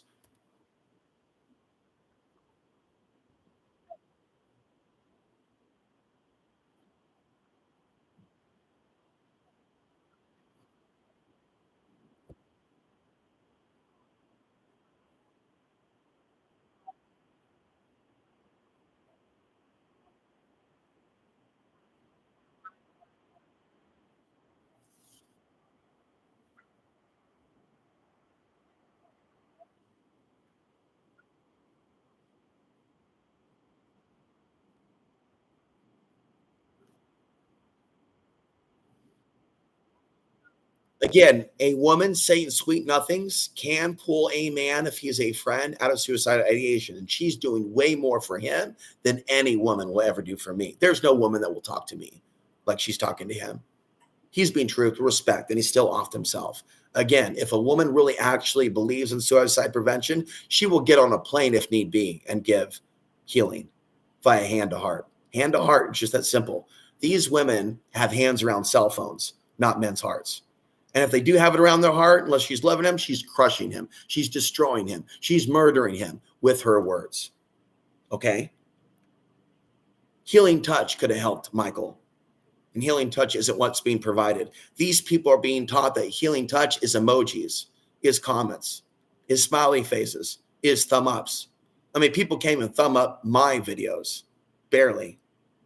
It's like it's pulling teeth to get people to like a video. It's like if I say like my video while we're watching live, it's like I'm asking for a hand job or something. And they roll their eyes going, why would I like your video? I'm just listening. You're asking for too much. No, you're asking for too much. For asking for God's hand of protection to remain when people become robots. No, you're asking for too much.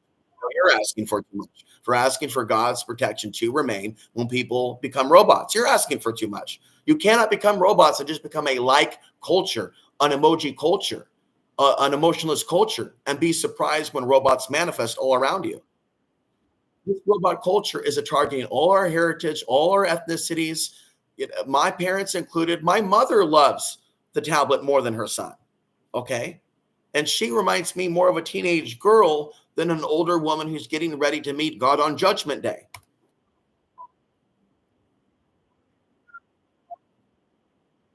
It's a mistake for anybody to invite me into their world who's not spiritual. Okay. And they need to be reminded of that. Any type of inviting me to their world when I am a prophet is a bad thing, because I'm here to expose evil, not be drugged by the evil, to sit in front of the evil TV set, to live in the evil city. I am here to slay the dragon. That's why I was born.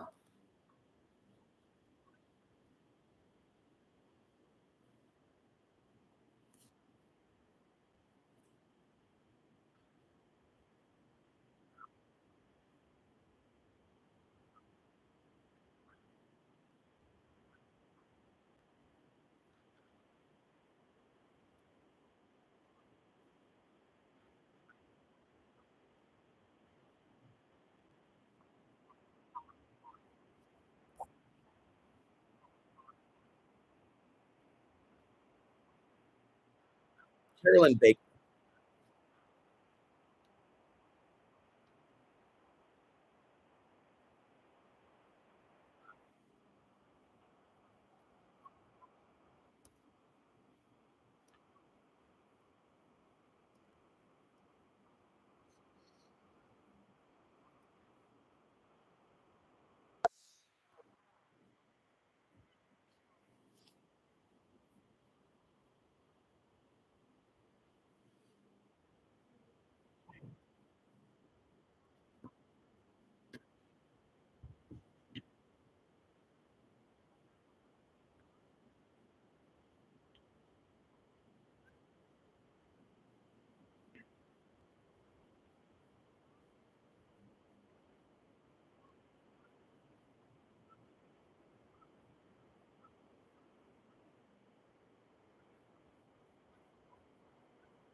The whole thing about people living with less, for people like me that believe the future is changing, is preparing for it. Who wants to prepare for it in the homeless, tents in the city? You want to prepare for what's coming with less off grid. You want to prepare for a world where money's being wiped on land that you live on, where they can't remove you. But a day is coming where they already bought the land, where even though say, oh, I bought the land. Oh, no, you go back to the city, or we send out the drones. Hence, you have last night's video with 1 to 2 likes. People clearly aren't getting it, or you're liking and they're taking the likes away. Now, if they're taking the likes away and you know that, then you need to get hip and go, at what point do they take the children away? At what point do they take the money away? Because taking the likes away, taking the views away, this is very easy to do. Then when everything is digitized and all the women are working with the cell phones, and then El Diablo comes in through the cell phones and demands prostitution and demands children and demands sacrifice and all these things, how are you going to get away from the cell phone when you need the cell phone to open up the door? You need the cell phone to buy your food. You need the cell phone to buy your this. You need a cell phone. So eventually you will need the cell phone to be free. And if you don't have a cell phone, then it's off to the barbarian world for you, Mad Max or something. Good luck out there. And it very much is like this type of world that's being created. Here we have the safe road with the mega cities, with the drones that you can call for help if the rapist wants to come. And then you have the outer world regions with the deserts and the Mad Max and the human trafficking and the people that didn't want to take the microchip. And you want to live out there in the wilderness, live out there in the wilderness. And the sophisticated, that's what I'm telling you could be the argument coming. You have a choice to make. You want to fight us? You fight us, we come for you. Or you can join us, come take the cell phone, come take the microchip, come to the city and start an OnlyFans account, just like your dad, El Diablo, demanded. You do OnlyFans now.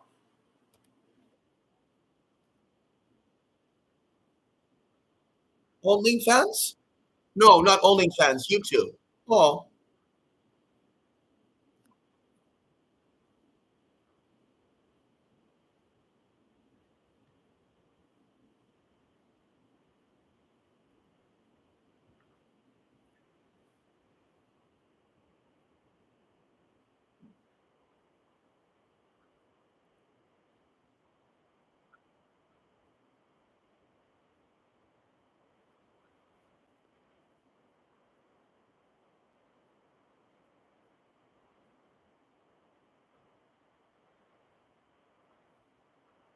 I need to be in an environment on the earth where I could just stream all day long nonstop and just be left alone. But I shouldn't be forced to stream. I should be allowed to take breaks. But I should be in an environment where I can just stream all day long and not stop.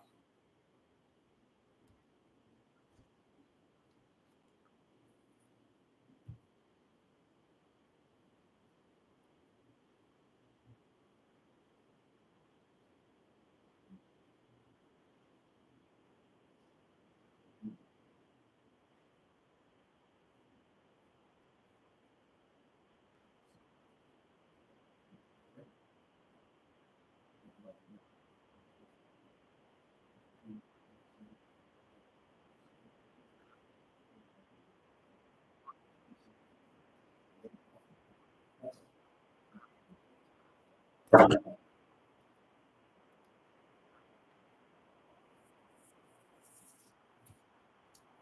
over there. Just going to continue what I'm doing. I'm not going outside. I'm going out. Continue.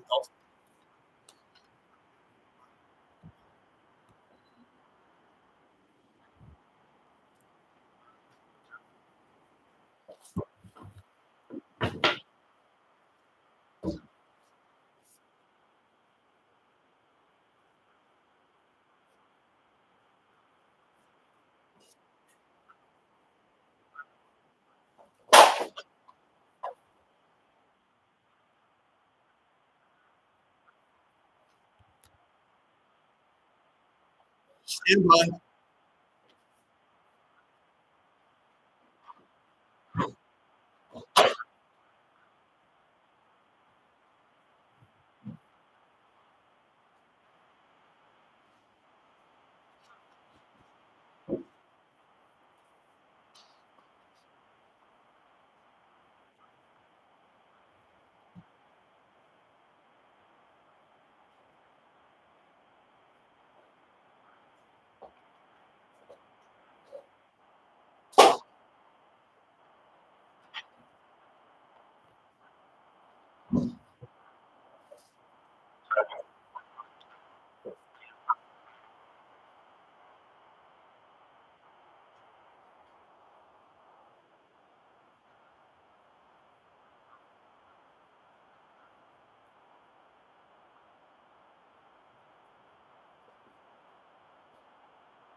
feel like this is going to be a long stream tonight that I'm going to play a sample of See If Your Reality is talking about the long-term chaos that will come from multiple generations, and that there's many fake Islam scholars that are leading people astray in his opinion about the future. So I thought that it goes well with the collapse theme of what Ruppert caused a Great Depression in Ruppert's mind. That next to the event that happened to him with the woman.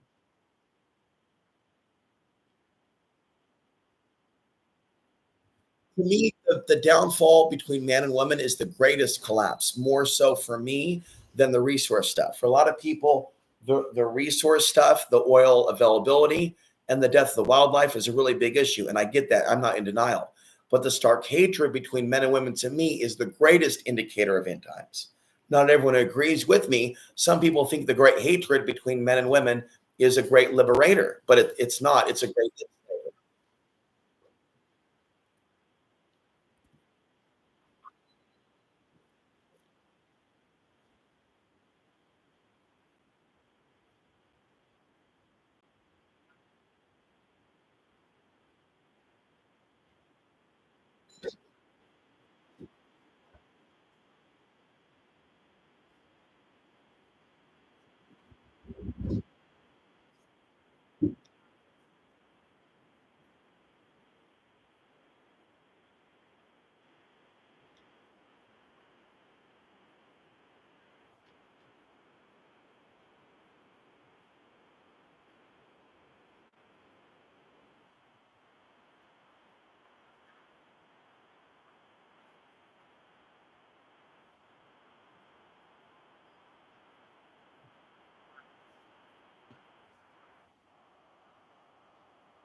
Again, we can look at that exact event that she's citing and find solar flares around that, and only me talking about that on a planet of 8 billion.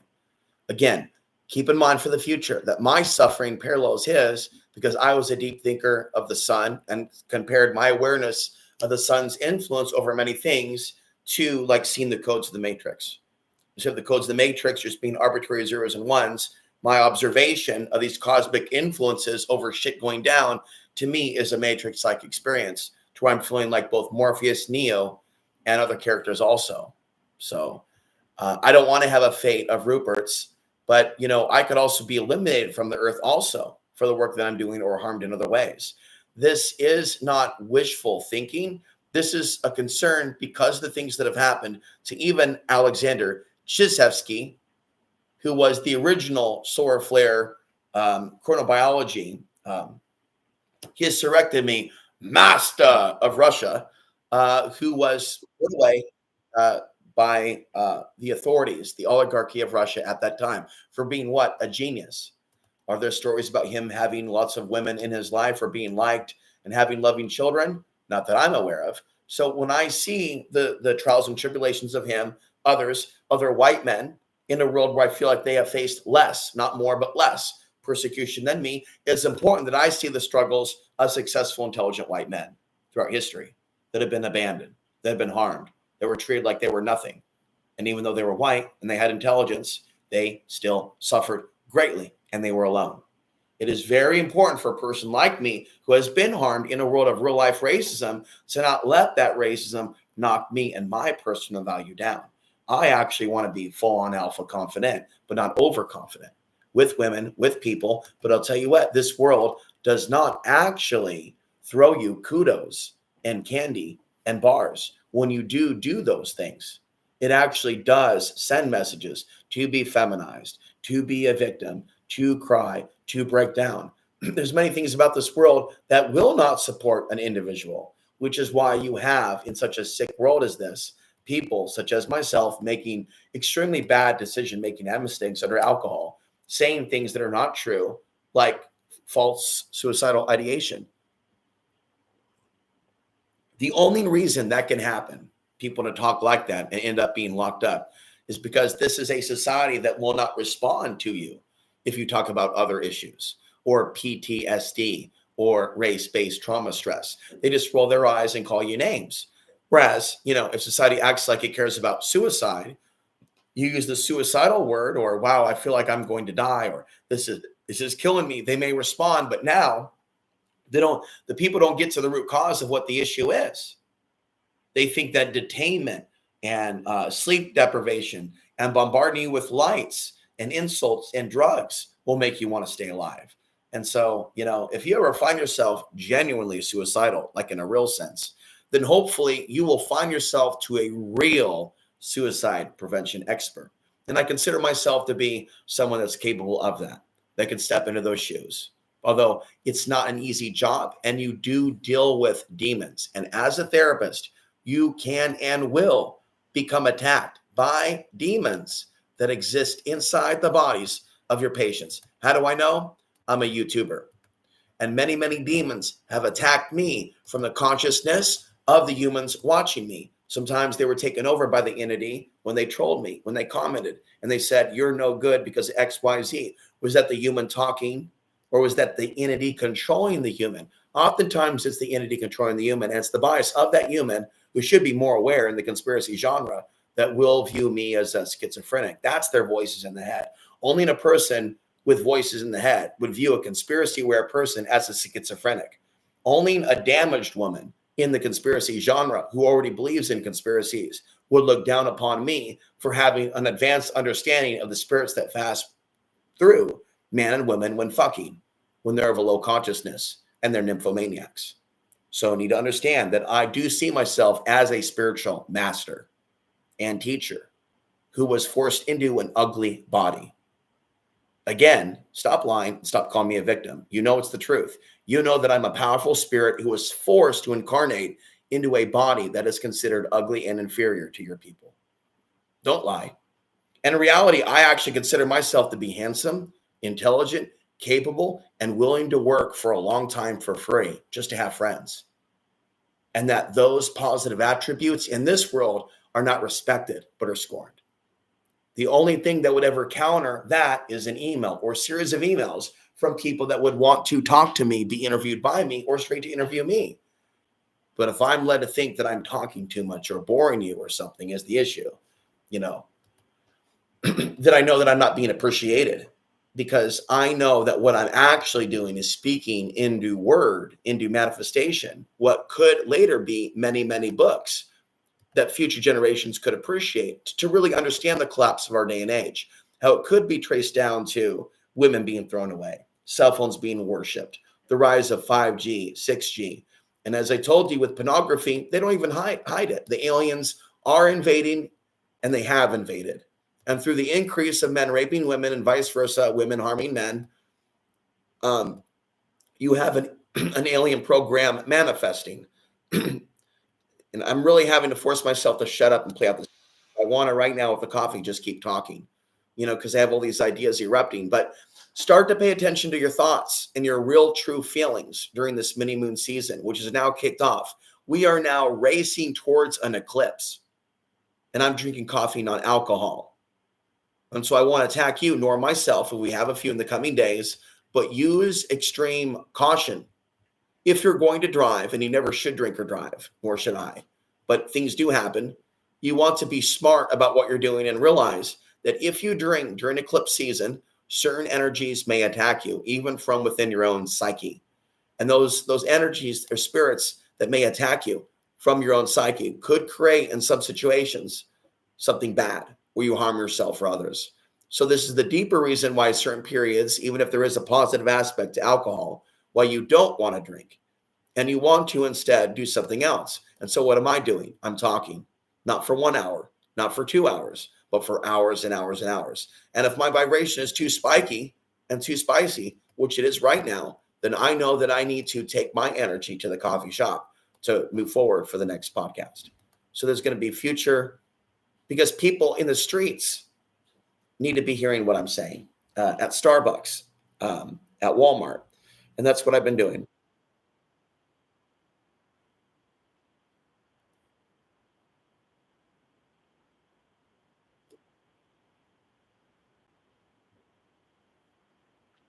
And Hitler was influenced by the Aurora Borealis. So now that we're seeing the Aurora Borealis, but it's not just Hitler or white supremacist thinking. It's also, as I said, the anti-white or maybe even anti-Latino sentiment when you have black attackers. Okay, that is still an angry spirit responding to the solar flares, years and years of animosity, maybe a little mainstream media propaganda too, and then people come under an ideology that they can't take it anymore, and then they pop.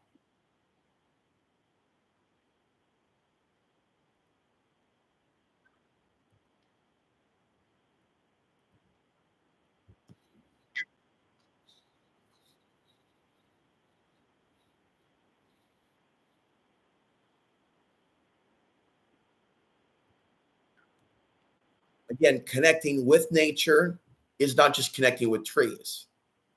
Okay. Male and female connecting more than fluid release, but connecting, think technology, if you like, solar panels, male, female, is nature. And if we're not connecting with each other, not screens, but with each other, then we're not in nature. We're becoming machines.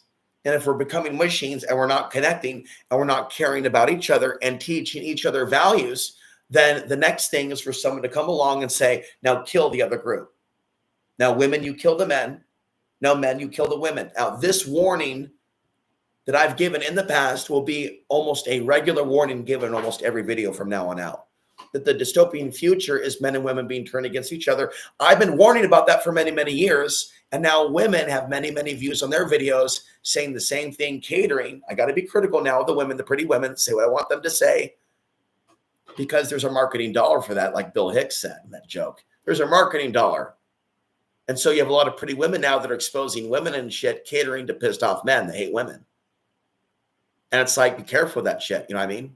What we need to have is women also calling out men that do nasty shit, not just catering to men that are waking up to women. And that's what we're missing. So the wake up call that I'm looking for has not manifested in women. And that's not being a misogynist. In fact, I'm the opposite of a misogynist.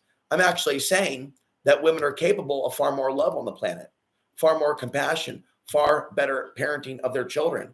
And so by that sense, I'm not being a misogynist. I'm saying that maybe they're the misogynists. I'm actually saying that maybe women hate women. I'm actually saying that maybe women are okay with women being sold because of a deeper mind slave infection. And maybe I'm saying that women are more valuable than what they think. In that sense, I'm not a misogynist. I don't know what I am, but I'm certainly not calling them angels. I'm saying that they are here too to raise their vibrational state of consciousness, not just the men.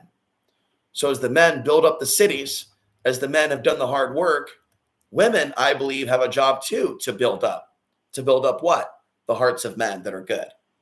Women that want to deny this or say that's a bad thing are not playing on the team of supporting life, but supporting death.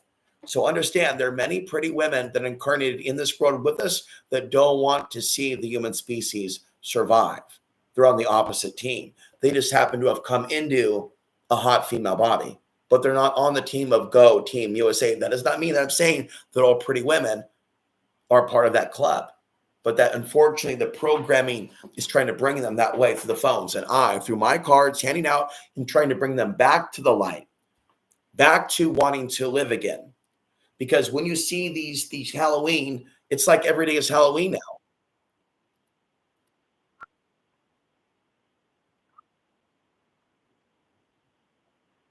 The whole zombify yourself, the whole become a zombie, look ugly type of a thing, look like the Skull and Bones. You know, we're about to play a song here. I like Halloween, or at least I used to as a child, but it seems now to be a big fixation on the demonic.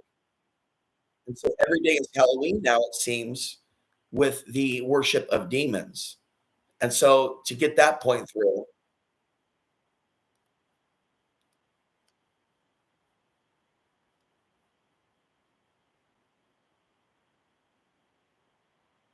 we'll go back to your show in a bit.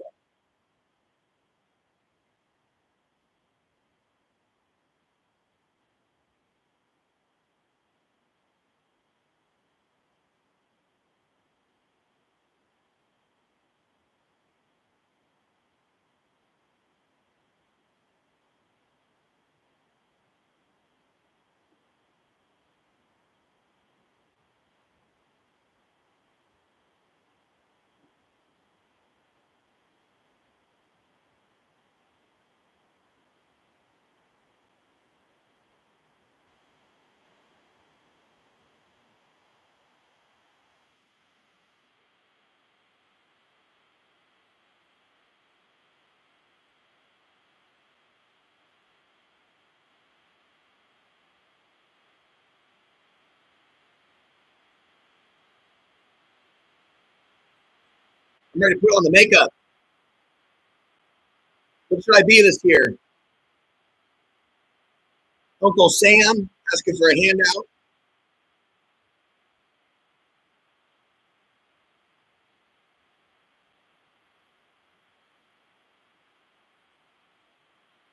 Ultimate Warrior.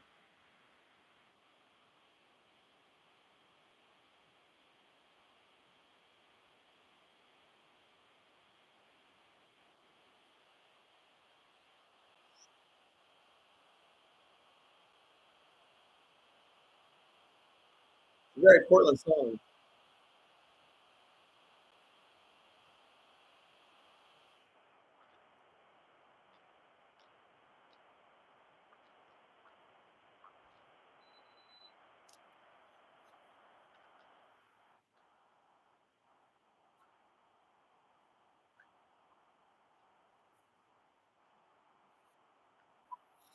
Pause.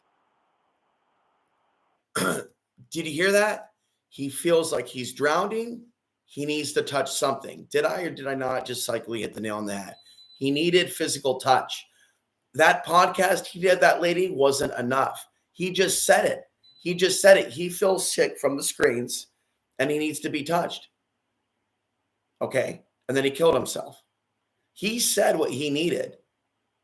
Did anybody offer to help him? And I need to learn something from this man because he did an amazing job with crossing the Rubicon.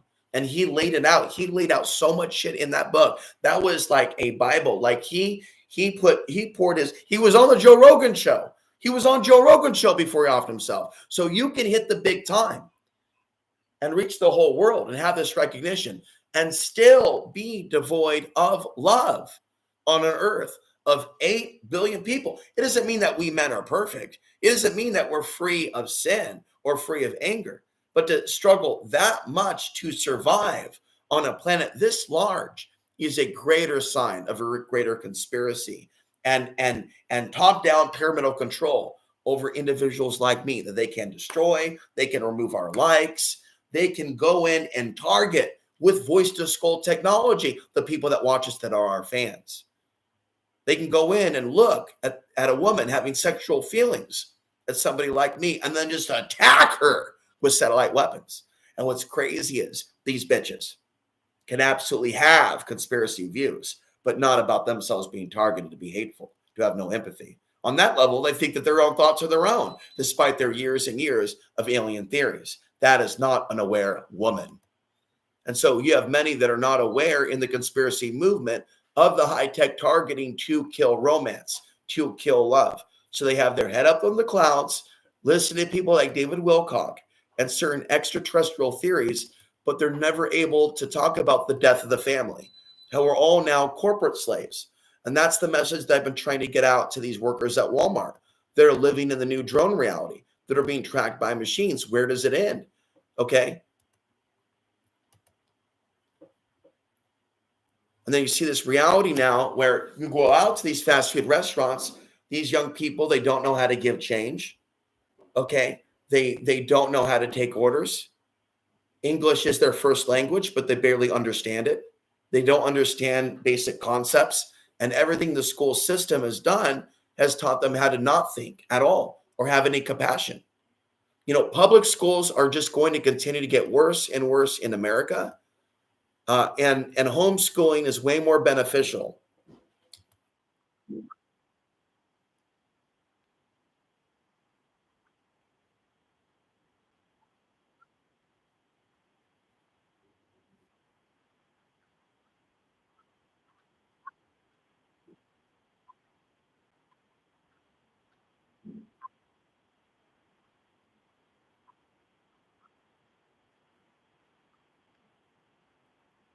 There may be more kind people out there than we're aware of through social media. Kind women, kind men that you'll never meet, that you'll never hear from, because the machine will suppress them and will make them look bad before other men and women so that the other men and women don't support them. You know what I mean? Don't support them. When people are supporting social media influencers that are popular, that are making money, they may not want to support those that aren't popular because they've got it in our mind slave world regardless of culture. You can see this very strongly with Middle Eastern people, Hindus, and people of foreign cultures. If you're sensitive about me talking about your culture, we can look at Middle Eastern culture, Arabic culture, Indian culture, and see how they worship vanity. They worship these things that are not spiritual, and what it's doing to their culture. So, what I'm discussing is global. This criticism that you're hearing from me is applicable to all the world's societies.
And there is a sense that I have of the idea of people becoming possessed by machines, even vehicles like Dodge Chargers, and becoming basically speed demons, which is actually a name of a Michael Jackson song. So I just want to interject.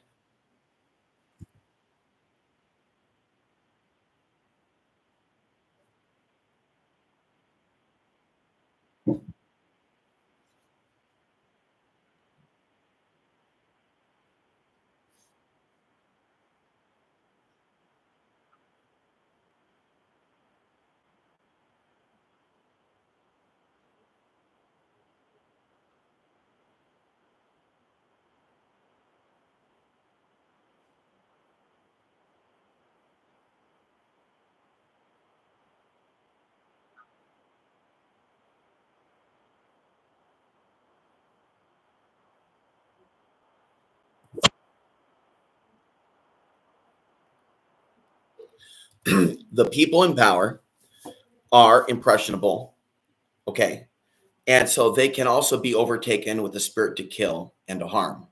And so I wrote a blog last night. If you'd like me to read it to you, I can read it. It's a short one. It was written for locals, not you, but it's general. I'm just trying to reach out to locals and tell them, Trump supporters, even though I'm not going to attack them, whoever is going to be in control in 2025 is going to be all about control. It's going to be about control. And in fact, there's a song called Control. I don't think I'm going to be able to find it, but there is this mantra that's repeated that is about control from a synthwave song. And you know that I like synthwave. It's that modern techno type of stuff that I put in some of my workout videos. And even my old friend that I had a falling out with, A-Man, I believe that him trying to teach me how to fight, box, but not teach me how to really fight and trap like a master, that was about control. Not teaching someone enough, holding them back, control. So we need to break the control. But whoever wins in 2025, it's going to be about laying down the law, and it's going to be under the guise of doing the right thing. So if they did create a problem here with Tres Amigos, the Dreas, whatever they're, the Venezuela gang, then it's about establishing control over all of us in order to get rid of the problem. They've done this before and before and before. And Venezuela, keep in mind, does have contracts with China and Russia. So let's take a closer look at this Venezuela situation and see if they are connected with China and Russia and what is going to be manifesting with this gang.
I just want to say one thing. This me doing this broadcasting for hours and hours and hours, to me, in my mind, is equivalent of being an Olympic athlete.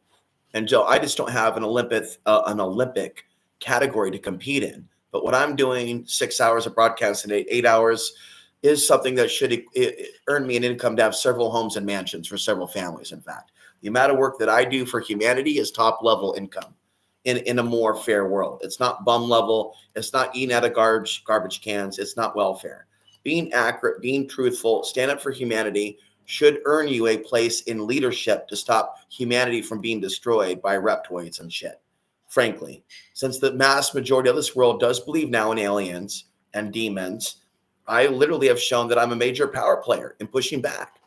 Okay. And so, like, you need to understand this world has oppression built into it. And so, what I experienced from the mental health community is that there are unconscious people out there, men and women, that don't believe in spirituality, that believe that any perception of prophetic vision is something that has to be damaged with drugs. And every day I wake up to what they've done to these people in this community as juveniles, as adults. They've murdered them in prisons, they murder them in hospitals, and they wonder why some of their boys become rapists. I don't wonder. I know why their little boys are becoming psychopaths, because their society is hatching them like little matrix babies, treating them with brutality, treating them with child abuse, treating them with sleep deprivation, and then abusing them in the juvenile home system. So, I'm going off in the left field, but I'm illuminating to you that our world is showing us that there are these micro hells right now. There are micro fires right now in our society that we should be able to extinguish and put out with the fire extinguisher. I came across a story today, just so you know, of a woman who got on a plane and went somewhere else on a plane. And when she was in an airport terminal, she needed a massage. And when she was massaged, she was sexually assaulted and was afraid that she was going to be raped. The person that massaged her, who has his hands on all types of women, allegedly left serious marks. And she was grabbed viciously in her private parts. What type of world have we become where some women will pay a man to give a massage who later hurts her? Where there's plenty of men that would give a massage for free that wouldn't hurt her. What type of a world have we become where these things are happening, where there's plenty of people that would give massages for free and would not hurt anybody at all? Finally, the only thing that I can think of is my need for a massage all day long when I'm at the gym. All day long, all I need is a massage. And the thing is it seems that we are now forced to go to robots now for a massage, to buy robot tools and robot massage. I bought a massage tool for my neck and it broke. Just so you know, I need a massage so bad right here, and nobody can do it. Nobody can do it. So you need to understand, we live in a world where we can work on cars. We live in a world where we can work on robots, but nobody can work on back pain. You know what I mean? But they have all the abilities to do everything else for the welfare state, but nobody can work on back pain. Nobody wants to work on back pain. Nobody wants to massage. Okay. And everybody's going to be surprised why the drones are going to take over. It's very simple. It's a very simple.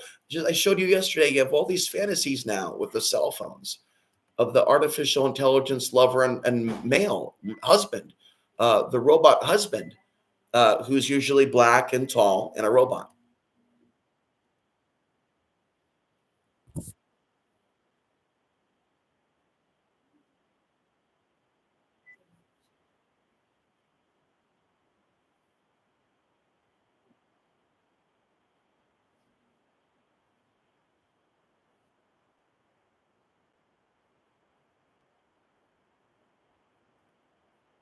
Greg Braden is somebody that I've talked about at length in his article about the West Coast, and it's cited in my book. Basically, it goes like this: West Coast is on fire with change, and people that are unstable can go insane on the West Coast. So he went back to the West Coast, and he clearly did not have a deep understanding of Greg Braden's article. Furthermore, I made contact with Mark. I made contact with Michael 1 year before he killed himself on Facebook, and he either blocked me or unfriended me because of that history that we had that he did not want to repair. And so men need to be willing to open up their heart to other men and not be so angry. I tried to reach out to him before he killed himself, and he unfriended me on Facebook. So I have an ability to realize that somebody needs someone to talk to or a hug, and he still ignored me because of his bias and killed himself. And so men need to understand that you can open up your heart to another man and cry. If that man is conscious, you don't necessarily have to have a woman. But I know that I've been opening up my heart to men for years, and they have not shown that they have an open heart.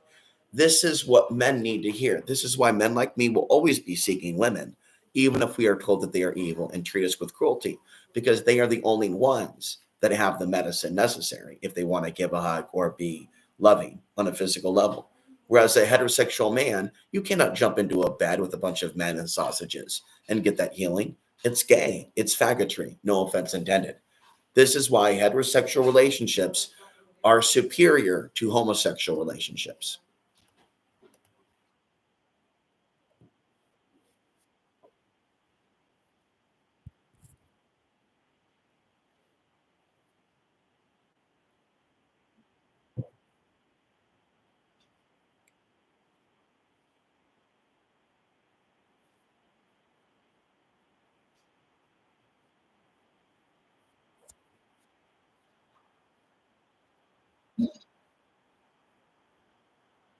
Meaning, meaning during the attacks on 9/11, the vibrational state of the consciousness changed because of the fear that was taking place.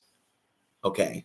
So there's actually a very much deeper discussion that we need to have and have had about what energy was really being manufactured around 9/11 through fear, and how through global televised events they can manipulate things, and that the entities manipulating us can use that energy or field as an energy source, if in fact they are feeding off of lower human emotions.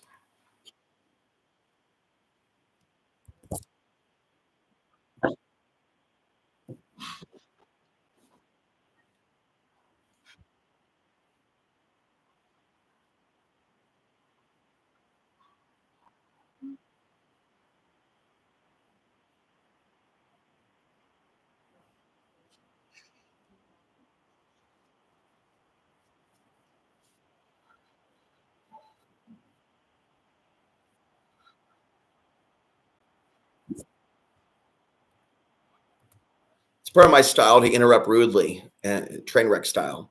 I do acknowledge that going like this to shoot to thrill and ACDC is probably not smart. It was just a joke. I do not promote suicide and do firmly believe that the archons are trying to, demons, create a pro suicide movement on the earth. So I'm anti suicide.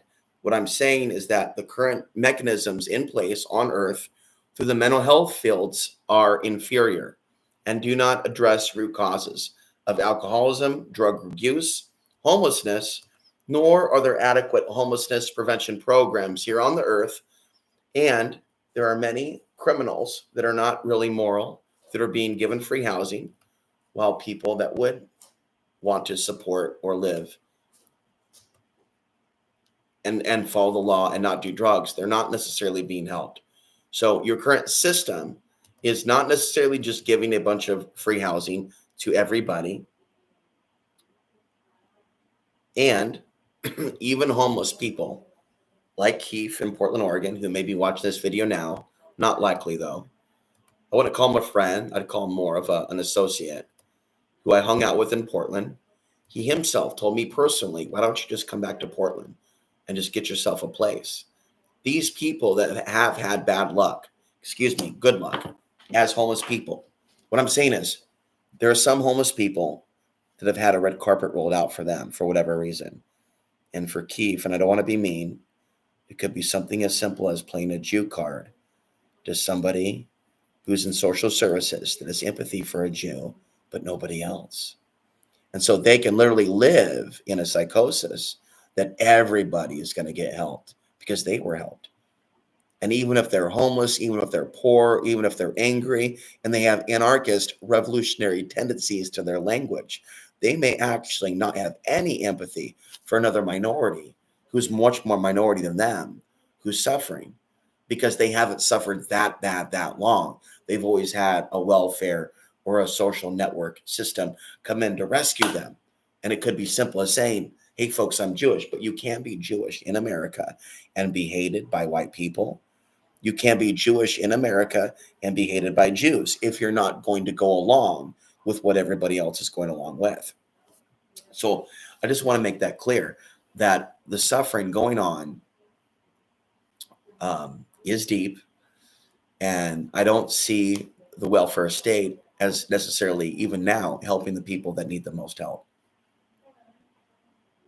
Furthermore, I watched a movie last night with Michael Keaton called Pacific Heights, which features um, Michael Keaton playing a villain role who's harming another man and wife. The husband calls the cops, and the cops, in true archonic interference nature and tradition, side with the man doing the harassing. And while the average viewer wouldn't pick up on what's going on, well, why would the cop, who's supposedly the good guy, siding with a villain? Well, sometimes that's how things are here on the earth. That the structures. See, wouldn't it be weird to find out that the cops side with the mafia? Wouldn't that be weird to know at a vibrational consciousness that if you could see on the spirit realm, not trying to attack everybody that's in the police force, but there is a parallel hierarchy system. And when I ask the pendulum certain questions, are certain agencies involved in the taking of women, the raping of women? The answer is yes.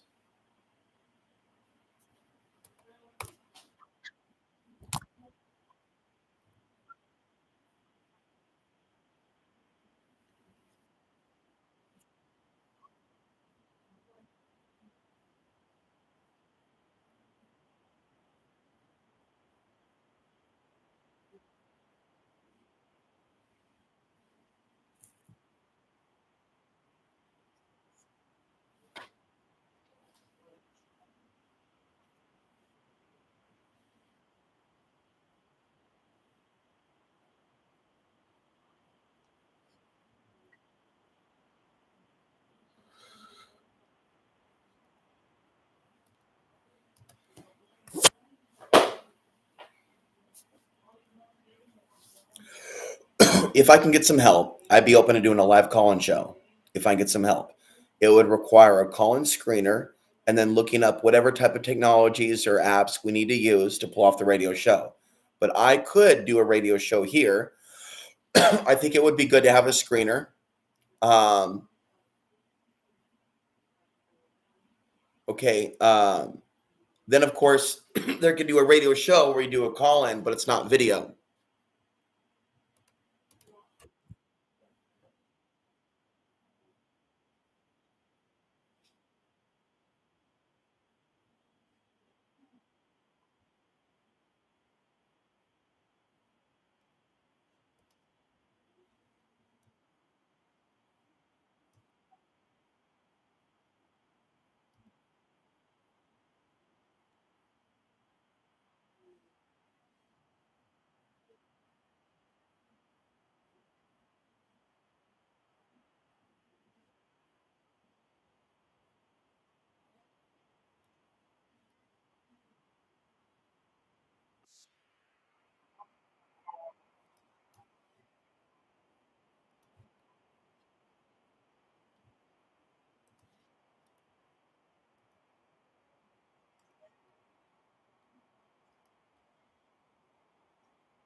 We're going to listen to this for 5 minutes.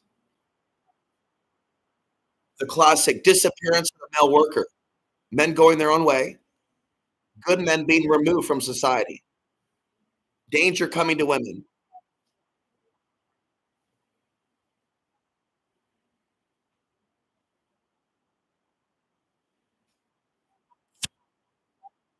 Sing it, Sam.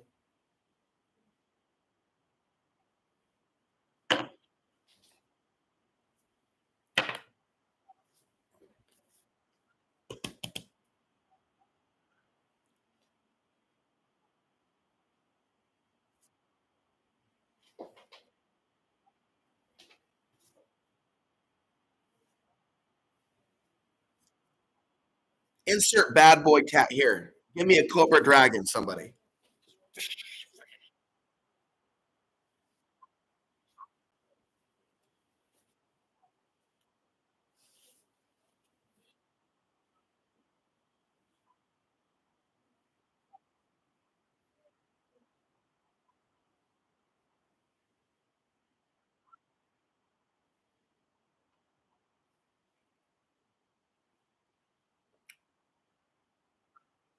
More you know. Na na na na.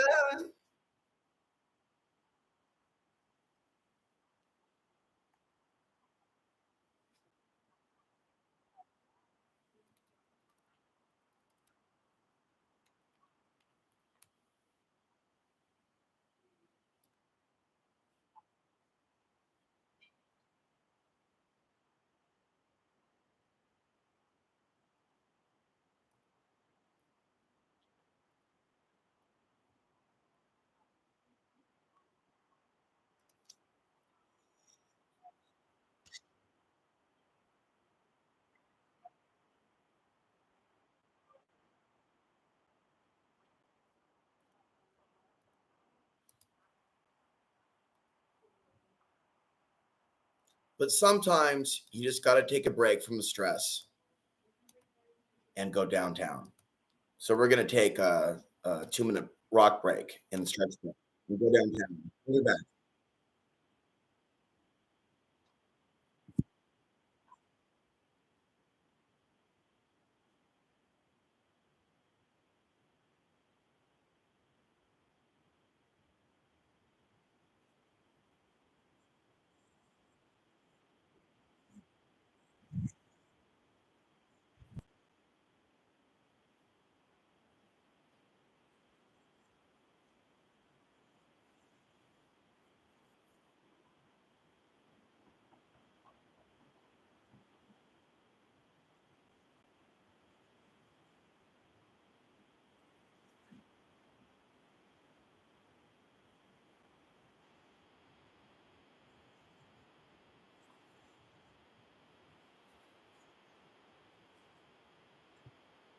All right, we're good. Take it out.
Oh, McKenna, I'm going to pull up a clip.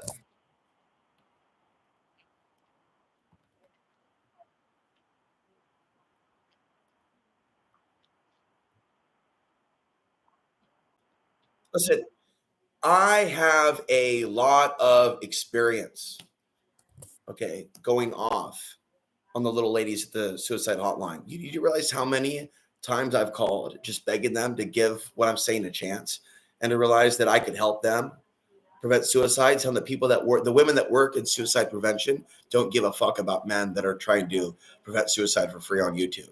They're only strictly interested in themselves. Okay, they're not interested in hearing about a man of value trying to prevent suicide who knows about solar cycles, astrological things. And if they do exist, they're more likely the women to be older, to respect an older man like Ruppert, than younger women, saying like in a younger-ish man than me. But me being 44, I think right now should position me to talk to people of different cultures, races, females of and males of different ages. I think I'm actually well positioned at my age and being somewhat fit that I should smash down certain false perspectives of inferior genetics and actually turn the table. Turn the beat around. Really? Is he really inferior? He can talk about this. He can talk about this, and 33, 43, 53, 63, 73, 77, 99. Different topics that his peers in the alt media cannot.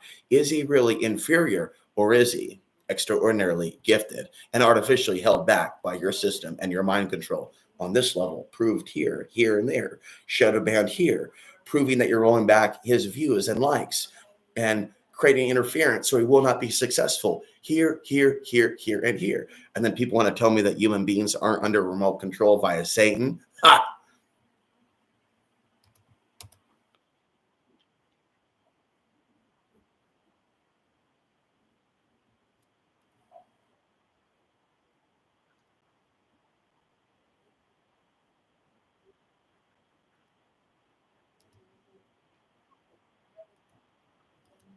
I would really benefit from a live show, but I would also be really affected negatively by a live show, which is why the comments aren't open, because 50% of the comments at times can be distracting, or sometimes toxic comments can come in that are so derailing that they take away from the other things, or some of the comments that may be considered positive. Just saying hello and how are you isn't necessarily positive enough. To me, positive is actually responding to what's being said with more than, say, a sentence or two. Okay, and giving positive feedback. And then anytime you tell me that I'm helping you with mental health complications, treating your wife better, your husband better, suicide prevention, drug recovery, sex addiction recovery, dopamine resets, digital detox, anytime you tell me that I am helping you at a life coach level, it's good for me. It's good for me. I don't want, this channel is not going to have a destiny of being a conspiracy, fearmonger, end of the world. This is going to be a life coaching channel.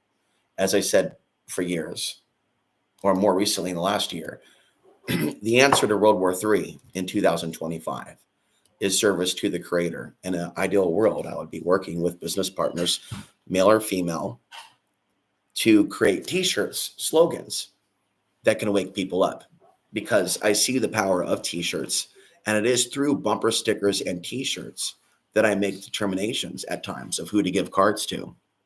Saw somebody with certain bumper stickers of a vehicle that I've seen many times at Walmart, and I decided to leave my card on her windshield wipers. And maybe she or he, probably a she, is one of these subscribers here. And I can tell you that my recent tactics of handing out business cards for this YouTube channel, trying to wake people up, is very much an old school tactic of the 2000s, and one that should have been implemented in that way in Portland.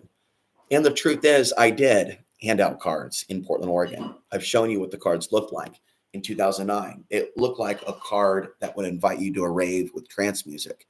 And instead, I was the party with a megaphone, with a bunch of stuff on the card, talking about things that are happening now. Okay, so pandemics, economic collapse, war, surveillance society, health issues, showing the DNA helix. And then we've seen the recent health event, and then lots and constant talking about China when it was a super nerdy, dorky, uncool, unpopular thing to do in the conspiracy movement. Okay, it was not popular to beat Alex Jones and everybody to the punch, to talk about the Chinese invasion in 2007. People thought that I was mentally ill and schizophrenic back then. Here we are in 2024, and it's all the news is talking about: solar flares, zombies, war, China, Russia, the divide of man and woman. My classic bread and butter topics, which should have been put in books on Amazon years ago, are now mainstream. So when you hear me call for books and editors to help me take my lifetime library of knowledge, I have a library of knowledge in words, just like the book sitting behind him. Right now, right, downloaded, I have a 2008 to modern day history of all my Facebook posts and rants. And that alone is a book. If we just take in my most potent predictions about the future that were thrown out in the middle of the night in 2012 on Facebook, there is deep shit that AI knows about, that the devil knows about, but no human knows about, because those pages are now gone or hidden. Okay.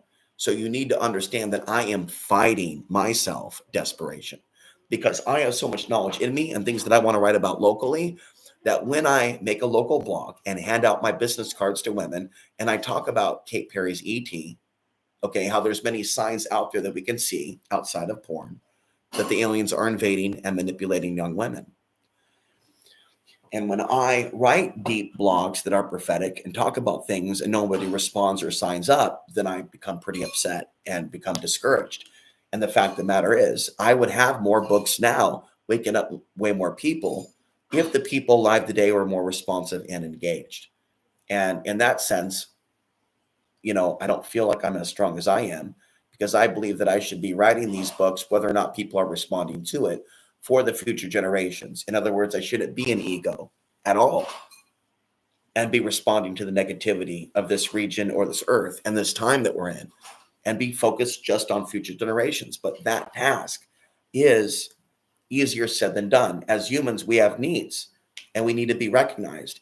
And it takes superhuman strength mentally to consistently throughout the years put out truthful, knowledgeable content and to continue without having such extreme mental complications that you off yourself. And the truther is more likely to off himself than off others because the truther is on the spiritual path of helping others, whereas the predator who isn't helping others just hurts others. Do you understand what I'm saying? And that's why when I was detained and taken to that place recently, in July, when I felt in desperation, that I met over 4 or 5 very spiritual Christians that I sensed were only there because they became so spiritual or aware that they verbally couldn't take the evil anymore. And it caused them problems in their personal life. So, one, when becoming spiritual and coming to Jesus, needs to know not to take it too far, or you could be perceived as a extremist and people may take action against you because there are many unconscious things that have happened in this world because of bad pastors and churches. And so if you declare yourself a godly being and you're walking around the mall handing out cards, you can be perceived as the enemy. And one old white woman did perceive me to be the enemy. She heard what I was saying. I talked about Jesus. She said, "Oh, you're one of those people." And then she ran away from me really quickly. And that would come around later and tell her about China and what's coming, Russia, 9/11, and they would be repelled. Why? Because I said Jesus. Because I declared that many women are unconscious. And when you say those things or in combination two together, they will tune out from any life-saving information that you may be able to impart to them. And so people can't be criticized right now in order to impart information. You would somehow have to praise them or something, and then somehow embed in the information that they need.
Okay, I've been looking for this video for the last couple of hours, so I'm glad we found it. This is a long video.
So if you look at it from another perspective, I have been scorned for grieving for a lot of people. And they're talking about the importance of grieving, of having emotion.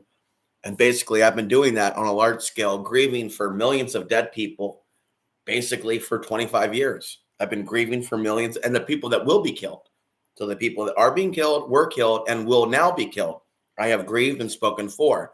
And that is why I live a life of suffering and exile from everybody, because I was born on a planet where they don't feel in their heart what I feel. So they look at me and go, look at that freak. He's crazy. He's on drugs. He yells, he screams. That guy right there, watch out for him. He's screaming and shit. But why am I screaming? I was born in a world where I'm right about El Diablo. That's why I'm upset.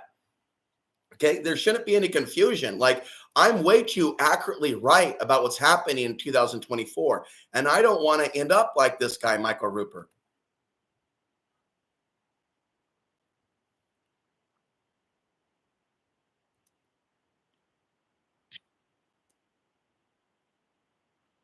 Terrence McKenna.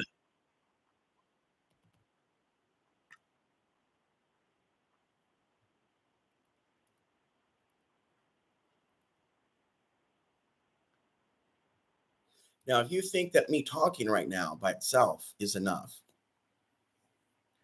to satisfy me and make me feel connected to another human, you would be wrong. We have one person watching right now. Okay. And that's fine. There'll be more people watching later.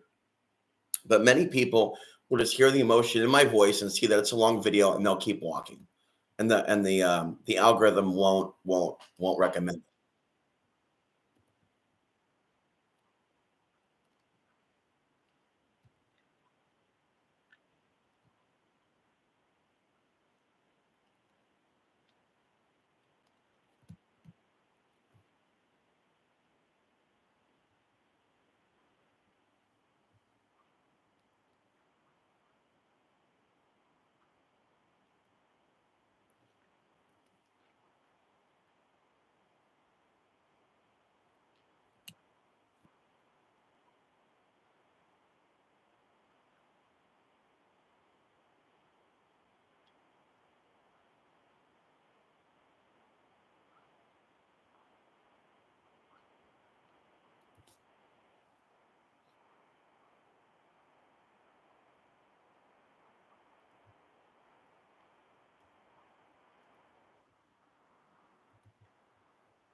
That's really interesting. It's got Walmart, and then I was fixated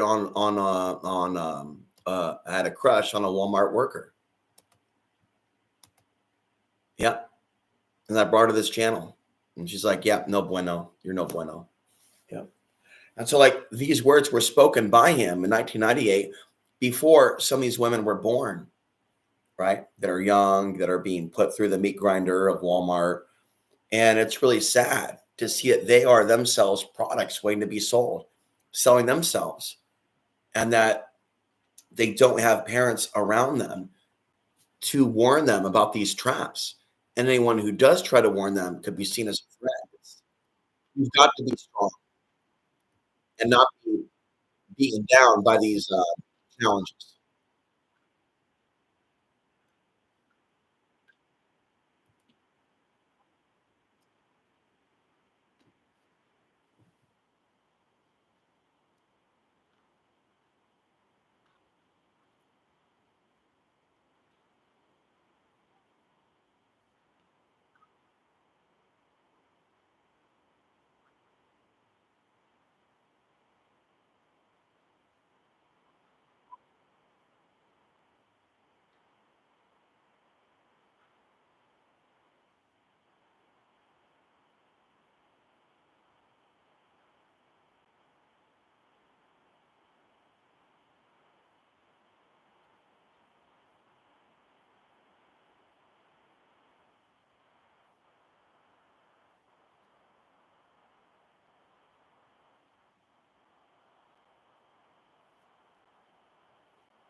There's a woman, older one, talking about sacred relationships.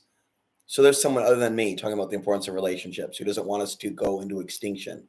Notice she's talking about extinction, but they're not yet discussing the male female extinction hating each other, but the environmental. But yet we are being attacked through social media. So this alien force is definitely behind this gender warfare program.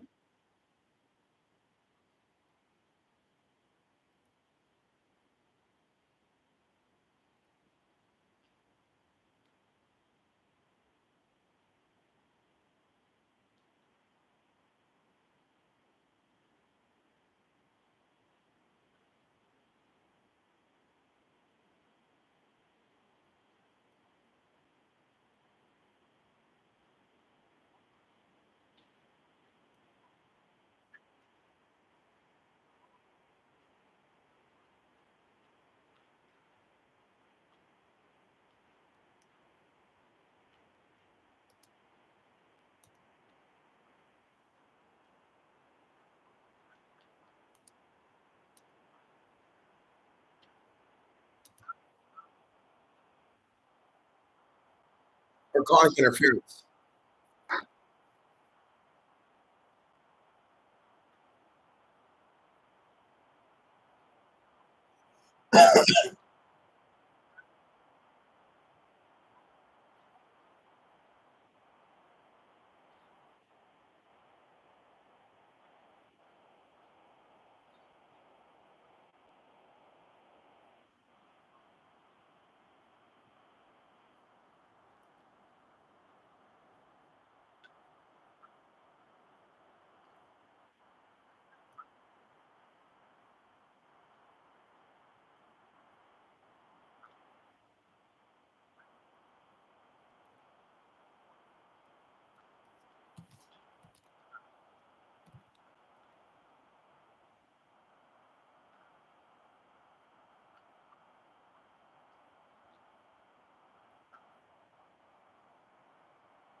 Bones of the dying world. All this trash, manufactured bones of the dying world. That quote right there, last minute, is the most powerful quote from Terence McKenna that I've heard. I'm not a big Terence McKenna person. But that quote there, I have been looking up to play for you since he had mentioned McKenna. He talks about the cult of consumerism, living off the bones of the dying world. Everything we're being taught here in America, people from all different places in the world living off the bones of the dinosaurs of plastic and oil, and then it being handed over to China and Russia, unfortunately. Um, so anyway, now going in this historic long video with the solar flares and the mini moon and the eclipse energy coming in. We're doing these long videos tonight here at the ranch by the beach on planet Pop Tart in hell. All right. Uh,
This is somewhere in Washington State.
I have an idea for doing a video on the predictive programming featured in the TV series American Horror Story.